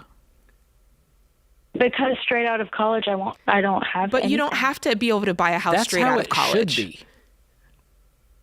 I'm just trying to set myself up in the right way. Yes, but you're not the one setting yourself up. You're trying to have somebody else prop you up. And what does well for us as adults is when we form and craft our way through life financially. Listen, I'm so happy that somebody You're going to college debt free. Right, that's great. Yes. But once you graduate, listen, buying a house is not just kind of like a willy-nilly thing. Hey, why don't you buy this house for me? I'll live in it. And then when I'm good and ready, you can sell it to me. That's I don't think you understand kind of how much you're inserting yourself into that person's life and deciding the timeline on their financial investment. I get that you don't realize that, but what George and I are trying to get at is you don't have to. We all have this checklist in our mind of I go to school, I get my degree, I get my big girl job, I get my car, I get my house, I get married, I have my kid. And it's like we're trying to check these things off the list to tell ourselves that that's what makes us successful. And it doesn't have to go that quickly. The fact that you're in school without student loans, that is a major win. The fact that you are going to graduate without student loans, major win. And the fact that you are going to get a job in your field, that's thing one. And then you're going to be able to sustain rent and understand what it just feels like to have that responsibility, because I don't mean any harm, but you haven't had to assume any financial responsibility yet. So this idea that you're with what? I have. I did live by myself for 2 years with no financial stability from anybody else. And then once I decided to go to school, then I was given the opportunity to have my life paid for. But I did rent a place by myself 100% on my own for 2 years before I came to school. I'm glad you did that. I think that you should do that again when you come out now with this is the job I want. I'm in the career field I want. Pick a place in town where you want to live. There is a big part to that, having the 3 to 6 months saved up and just walking through this and being you, Elizabeth, and standing on your own 2 feet. In no world would I say that it's a good idea to say, who is the family member, by the way? It's a grandparent.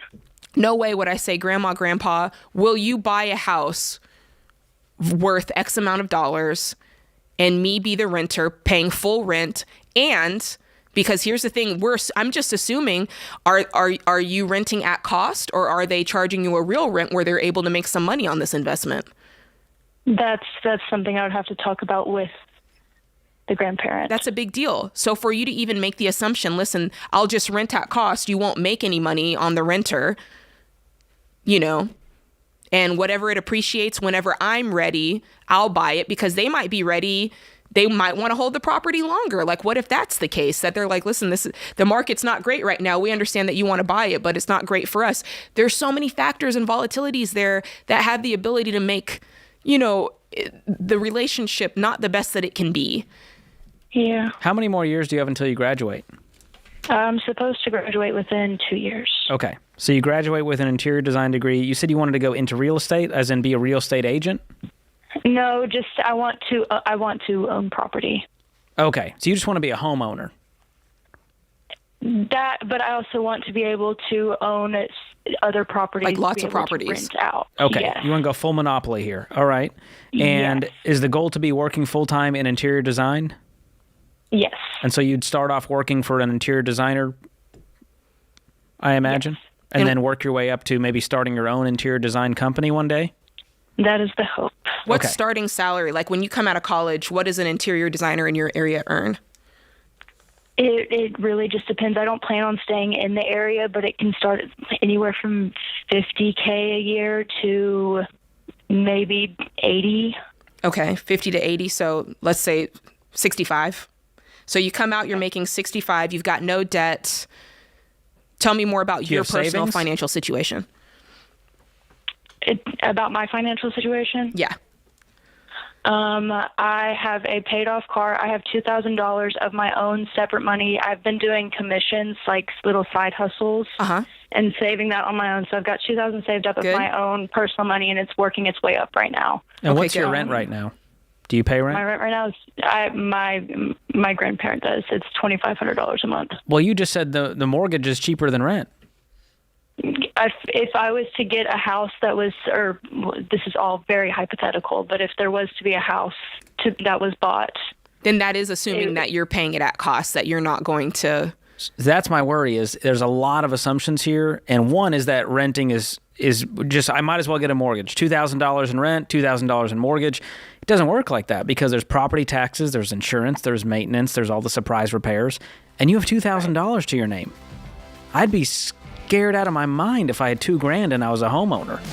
Well, and she's going to live in the parents' house until she's ready. She's going to ask the grandparents to buy. I would work your tail off, get a down payment, and work on just continuing to stack up cash. And when you're ready to be a homeowner, you'll be a homeowner. But I would not try to leapfrog this and shortcut your way there and ruin relationships over it. Your grandma has done enough. This is such a blessing, and I would let that be your setup for your future. And Grandma, if you're listening, don't do this deal, because you might be listening to Grandma, Granny, and Grandpappy. Don't do this deal. It's not a good deal. This is The Ramsey Show.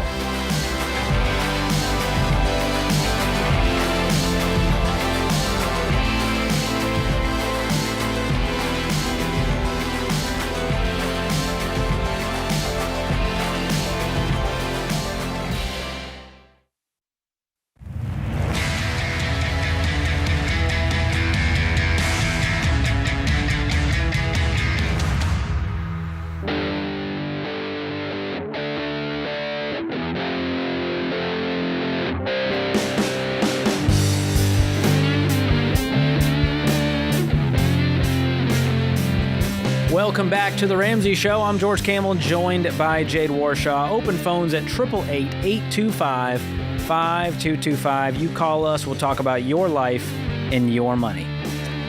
Jade, we were talking during the break, and I thought this might be good content to talk about on the show. What's that? I got an email from the Social Security Department with my yearly statement. Okay. So I thought, all right, I'm a young buck, but I'll open this up. Let me see what's inside this bad boy. Uh-huh.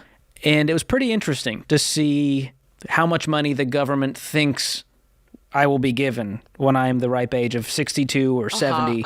And I wanted to break this down because we get this question frequently on the show. People are asking, hey, when should I take Social Security? Will it even be there for me? Note on that part, there's actually a spot in the document where they know that people are concerned about this. So hey, we want to give you confidence in your future and retirement. So click this PDF to show how we'll be there for you. Well, here was the rousing confidence booster. we know that at least until 2034, the money will be there. Yeah. And I was like, okay, 2030, that's 10 years from now. So 10 years from now, they're not going to have 100% of the funding to keep Social not Security at all. going. And we know this. And they encourage me by saying, hey, listen, even if nothing changes, we'll still be able to pay 80% of each benefit due. Because that's fair. Because I paid into this thing for my whole life for them to then discount it. But keep in mind that the benefit was only at a portion of your... Exactly. So they're giving you 80% of what was only a 40% benefit to begin with. So we're at 2.83 trillion in the trust funds as it stands today. And so that's why I encourage people, especially the younger generations, do not rely on this. This is icing on the cake. And I talked about this in my new book, Breaking Free from Broke, Jade. Can I tell you what I wrote? Hit me. Research from the Fed reveals 26% of non-retired Americans have $0 in any kind of retirement account. Ooh. That's 1 in 4 non-retired people. This is not great. And in research from Ramsey Solutions, 48% have less than 10 grand saved in retirement. So that's going to get you about, 3 months into retirement if you're lucky. So then people are going, well, Jade, at least I'll have Social Security. Well, we just showed you how that's not going to be enough to get by. Here's the real numbers. The average monthly benefit in 2023 from Social Security was around $1,700 a month. Try living on that, and you'll see why we call it social insecurity. That's approaching the poverty line. That's $1,700 a month. And by the way, that's the average, Jade. Some people get less than $900 a month. Wow. And here's the last stat. 52% of workers have never stopped to calculate how much money they'll even need in retirement. So half of them are just YOLOing and fingers crossed, head in the sand. Yet again, we'll let someone else worry about it. Yet again, assuming that the government will be there to handle them financially. Listen, I will tell anybody who will listen, if you want to be thriving, you want to be thriving during retirement years, not just surviving and scratching by. And then there's the scam. I'm going to just call it a scam, George, where it's like, okay, if I take Social Security early at 62, I'm only going to get it this much. So I'm going to wait till I'm fully aged, where I can get the full benefit. But if you wait even longer, you get more money. This is what we need to talk about. Yes. And we do need to talk about it because I did the math for you. I just talked with I think it was CNBC. I was talking to them and I was saying, listen, if you don't have to, if you're going to work beyond 62, start taking Social Security. Your boy is going to take that money out the day it's available at 62. And invest it. George, give him the math. Okay, I crunched the numbers for you because I'm a nerd and I needed the numbers. So at age 62, if I took out my benefit and I started getting that every month and I invested that whole portion, let's just say into a taxable brokerage account, not even in a retirement account, and let's assume 10% rate of return. Okay. From age 62 to age 80, starting from $0 in this account, I would have $1.45 million. Ooh, wow. Just from extra money that I took immediately when I could take it, right? Yes. Now, if I wait till 70, of course people go, well, George, you're going to have, a lot more money coming in from Social Security every month. Right. Yeah, but I also lost out on 8 years of compound growth. So even investing the larger amount for 10 years from age 70 to age 80, at age 80, I now have $921,000 in that account. Listen. So that's a difference. Get this. Because I took Social Security as soon as I could and invested it instead of waiting till 70, it's a difference of over $500,000. Guys. To my net worth and to what I can pass on to my grandchildren.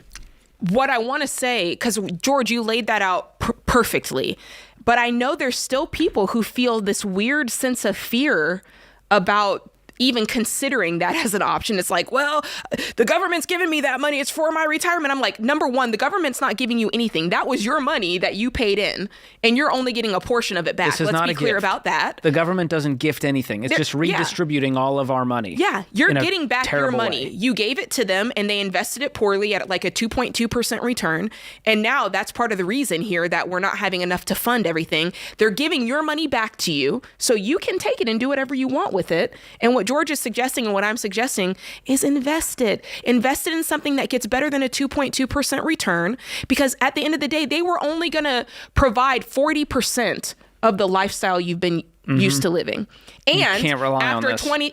After 2034, that 40% goes down 80%.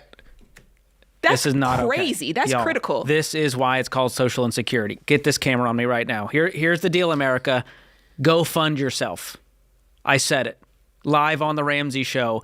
Do not rely on the government to take care of you with this terrible plan, especially those that are younger, because it may not even be around. And if it is, it's going to be pennies compared to what your parents got and their pensions and all these wonderful ways they were able to just not save for retirement. But it's going to be on us, Jade. And that's why we tell people, invest early. That's right. Get out of debt. Get the emergency fund. Get to investing. Compound interest is your best friend. And if you just do the simple thing, be the tortoise instead of the hare. That's right. Avoid the crypto and, well, my buddy said I need to get an annuity and a whole life insurance policy, and I saw this rapper on his TikTok video said this is what the wealthy do. Just invest in your 401k. I promise it's not a scam. 80% of the millionaires we studied said the 401k was the number one vehicle. Yeah. Your retirement employer plan. It is so boring, and yet it works when you just invest in over time. Mutual funds over time. The S&P 500, the overall stock market has returned 10 to 12% since its inception. It's almost like you boil it down to just these. If you can, in the course of your lifespan, we strike out when we're 18, 20, and most of us are going to work until we're 65, God willing, maybe even 70 if you want to.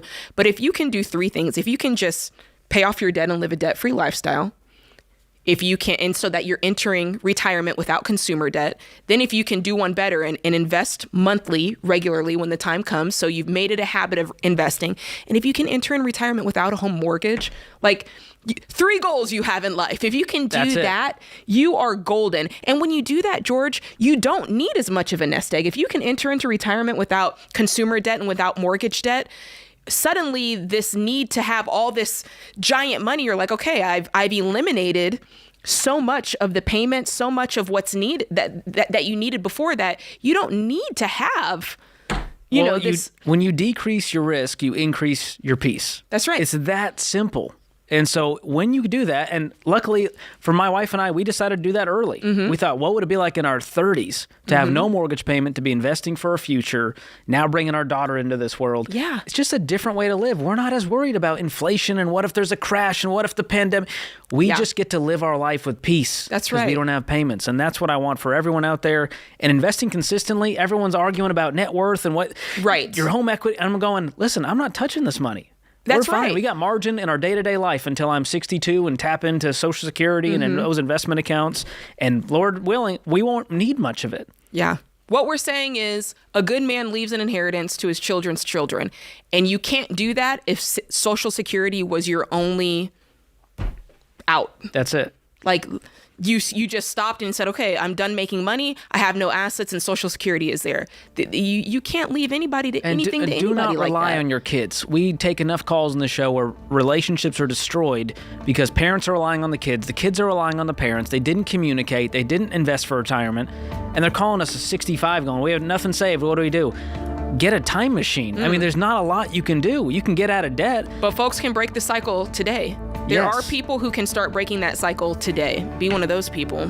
Wealth gained hastily will dwindle, but whoever gathers little by little will increase it. Hey. Be the tortoise.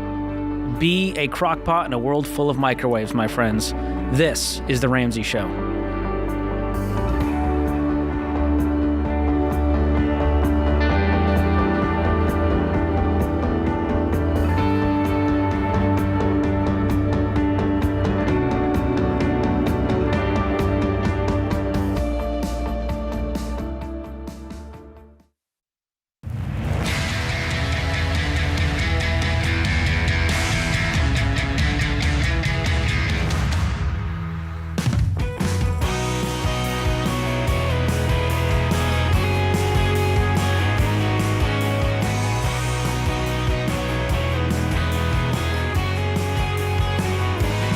Welcome back to The Ramsey Show. I'm George Kamel, joined by Jade Warshaw. And in the lobby on the debt-free stage, we've got Tony and Hypatia.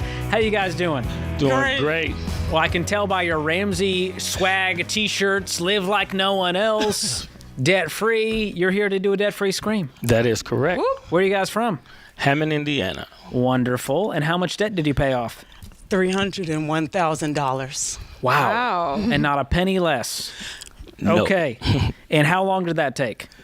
4 years and 7 months. Woo. Nice. Wow. And what was the range of income during that time? We started at $60,000 and ended at $123,000. Let's go. That'll do. I like that. What do you guys do for a living?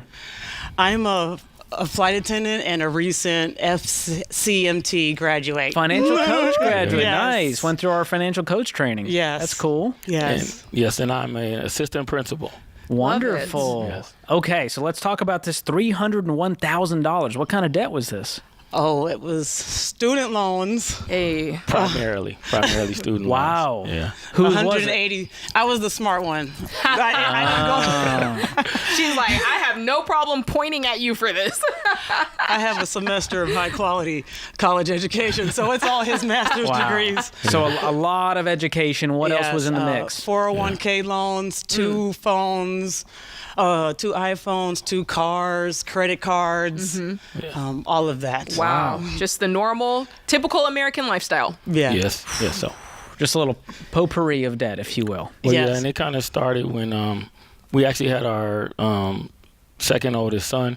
When my wife had him, then we ended up, I ended up getting a torn Achilles a month after she had him. So we were both off work for, and I was off for at least 6 months. Wow. And then my wife couldn't go back to work because at that time, she was taking care of 2 babies, unfortunately, me and my son. Who was the bigger baby? Goodness. I would say he was. Okay, thank goodness. Oh, okay. Wow. Okay, so 4 years, 7 months ago, I mean, something took a turn. What happened? I was sitting on the couch, just tired, and the Holy Spirit tapped on my shoulder and said, you have a book that can change this. And as a flight attendant, I used to go in the front and sit with the pilots because they had a lot of money. So I used to ask them a lot of questions. And one of them told me to get Total Money Makeover. And I got it in my early 20s, but I didn't need it at the time. But it sat in my library all that time. So I went to where our books were, and I looked, and I found the book, and I read it in a day. Wow. And gave it to him, and he read it, and that's what started. That's what started it. So, Tony, she comes to you with this book. She just read it in a day. She's looking like crazy-eyed over this plan, I'm guessing. And what was your response? Were you like, okay, honey, sounds good? So initially, yes, I said, okay, honey, it sounds good, with no intentions of reading it like she did. But once I picked it up and actually looked through it and started, it's such an easy read. That's right. And it was just so understandable and relatable. And then just listening to the other testimonials, I ended up reading it within not 1 day, maybe 2 days. Wow. But yeah, I definitely got on board right away. Wow. So, Hypatia, when you started talking about it, there's clearly emotion there. Is the emotion, oh my gosh, this book changed our life? Is the emotion, I wish I had started sooner? Tell me about what you're feeling in that moment. I felt like God asked me to do something important for my family. And there was a lot of death happening. My mom and my grandma and 7 people died on my mother's side of the family. Goodness. Gosh. And I felt like before I died, I wanted to do something special for my family. And well, at that point, you're like, life is short. What are we doing? Yeah. We got to get on this thing. yeah, I was unsure about what I was gonna leave, what legacy I would leave behind. Yes. And so This was something you could control. You Yes. can control this. Yes. You guys changed your family tree in 4 years and 7 months. Yeah. 301,000 paid off. What was the hardest part of this journey? Because that's not a short amount of time to sacrifice. I would say cooking every day. Listen. That's a word. Our budget in the beginning was $50 to eat out. So we went to Golden Corral during lunch hours because we couldn't afford the dinner prices and once a month. And so, and just the people that I thought would be here to see it, they passed on before it happened. And that adversity just really made us stronger spiritually and stronger marriage. Yeah. Oh, I bet. Most definitely. And I just wanted to add to that. I think that neither one of us coming from a family tree that had a lot of money, and not so much just the money aspect, but the knowledge of it. That's right. And so that was the key takeaway just for me, or us as a unit, just wanting to get the knowledge so we could prepare our children to have to have a brighter financial future as well. Absolutely. What a crew. And I'm sure they're old enough. They saw mom and dad. They're going to remember this journey. Yeah. Oh, most definitely. The Goodwill runs, we were in thrift stores like crazy. I mean, there was a lot of sacrifice, but it was worth it. It was well worth it. And I do want to add this. We paid off all of the debt, the cars. We sold cars. We bought $2,000 cars, $3,000 cars during the journey. And then we just had 2 student loans left. We paid off 1 student loan for $13,000. And we had a $45,000 student loan and then $123,000 left. And I was watching Anthony O'Neill, and it said, if you have student loans, do this before October 31st. And I did it. And we went from 44 qualified payments for student loan forgiveness to 125. So that whole, all of those, it got knocked out. It got forgiven, all of that. And so God not only gave us something to do, but he helped us get there. Yeah, you guys were faithful every step of the way. A quantum leap. And, that's amazing. It's exciting. Who were your cheerleaders? Each other. Most definitely each other. Our Anthem Church, our children. Yes. And God. Yes. That'll do. And, you know what? And then we had, I do want to shout out Damian Harmon, the Harmon family. So they did, they knew about our journey as well.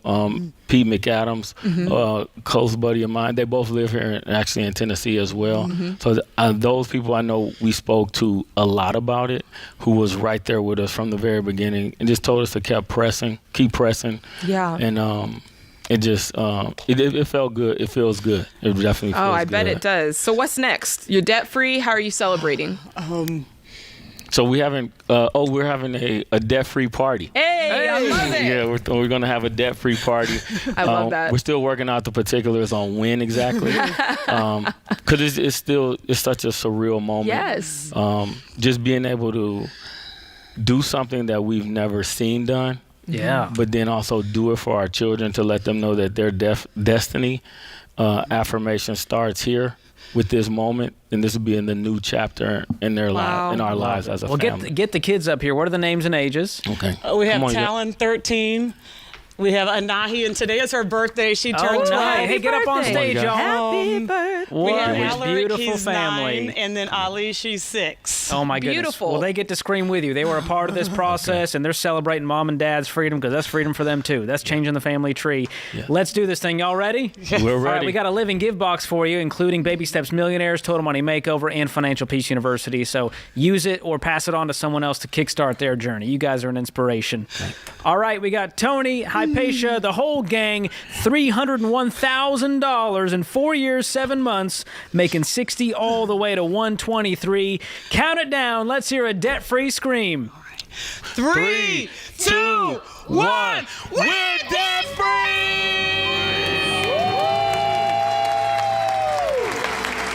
Now that's a scream, George. With the matching Better Than I Deserve t-shirts and the Live Like No One Else t-shirts. Wow. That's generational curses being broken. Listen, you heard it in their voices. That was a debt-free scream if I ever heard one. My goodness. Woo! That'll put a pep in my step. I got some shivers on my spine. This is The Ramsey Show.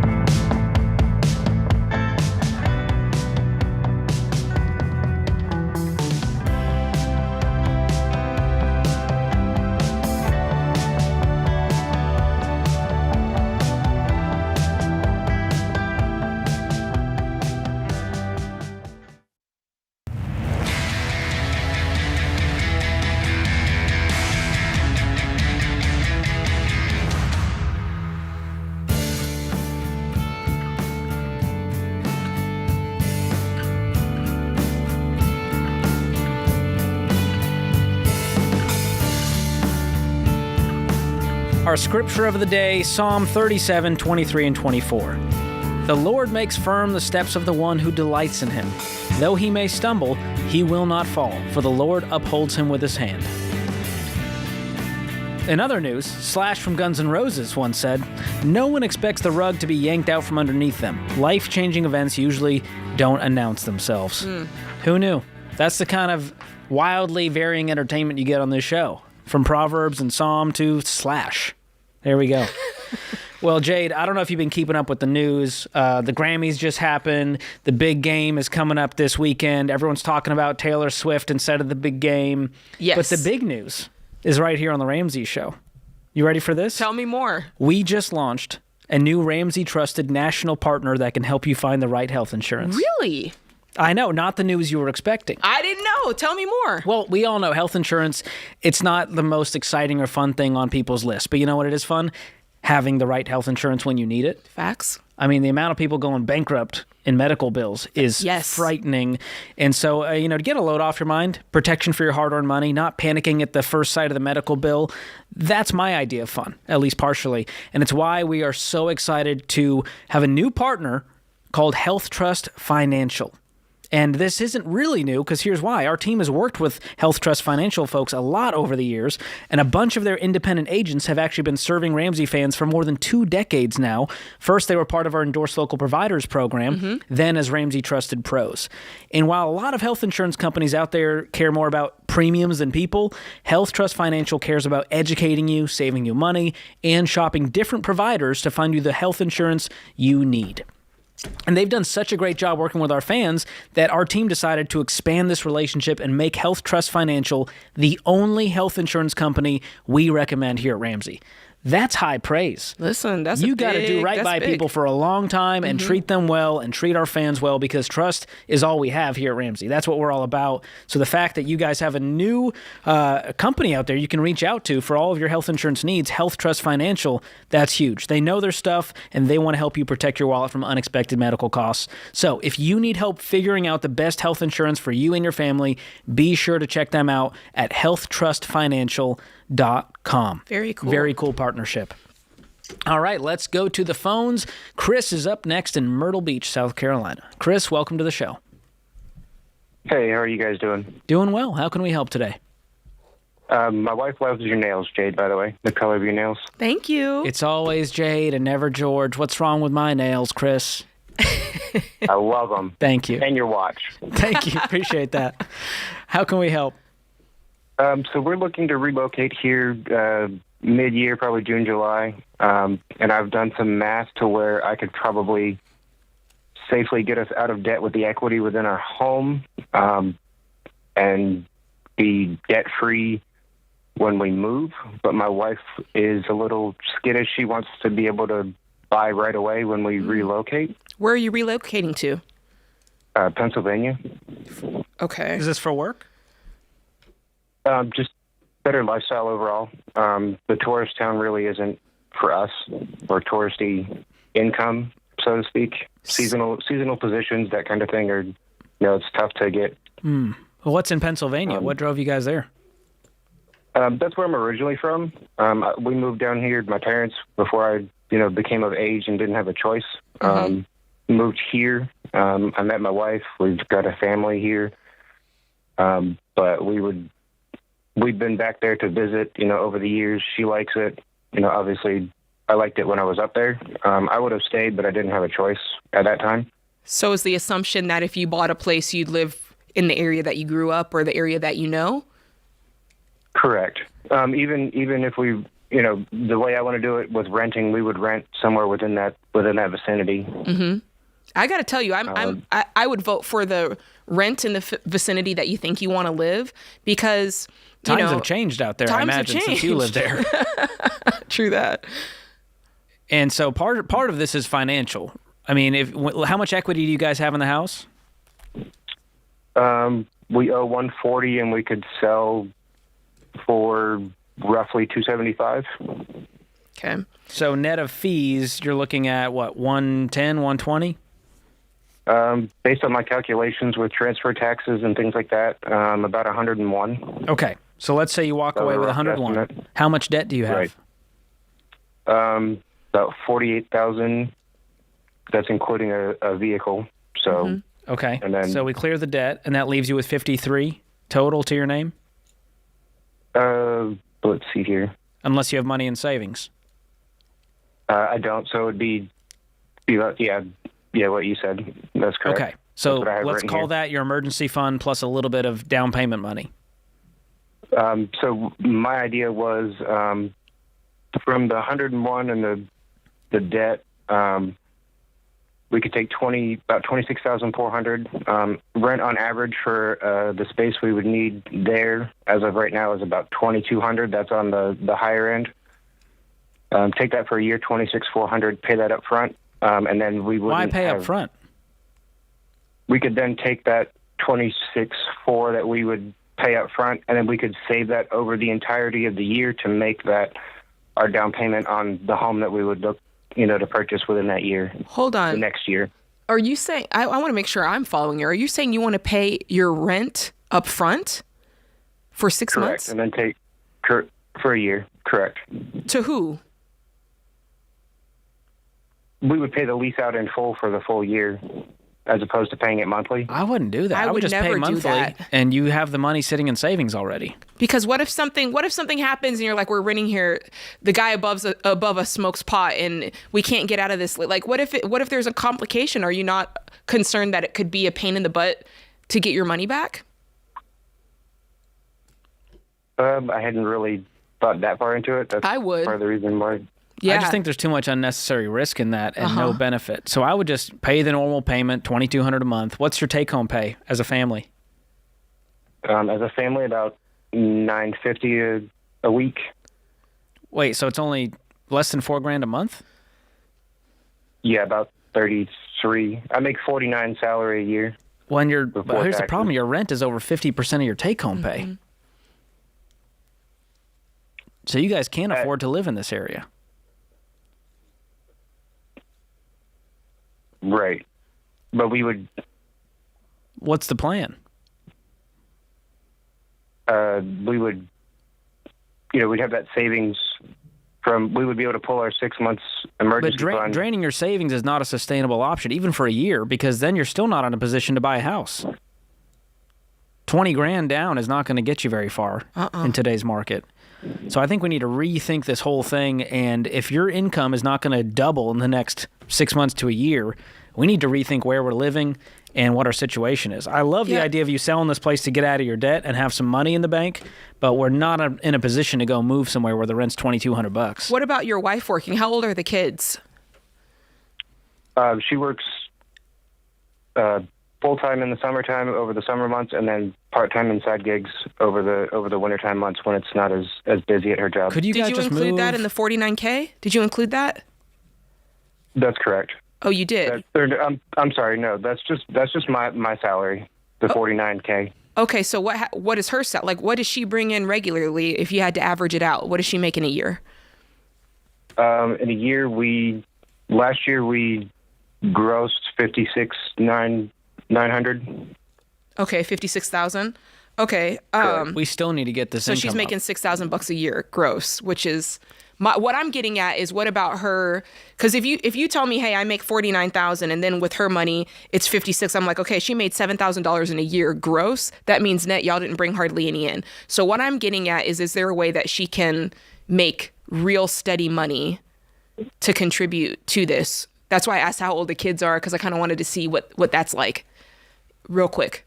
Right, they're all school age kids. Yeah, 17, 13, and 8. That's the key to crack this code. If you guys are doing what you say you want to do, need to get a six-figure salary in order to afford $2,200 a month. You need a take-home pay of about $8,000 or at least. Yeah, she needs to work and match what you make. Right, but with the relocation, she would be making right around the same amount as me, so that would put us at right around 80 to 90 a year. I'd crunch these numbers hard, Chris, before you make this move. Right now, I have some hesitation that this is the time.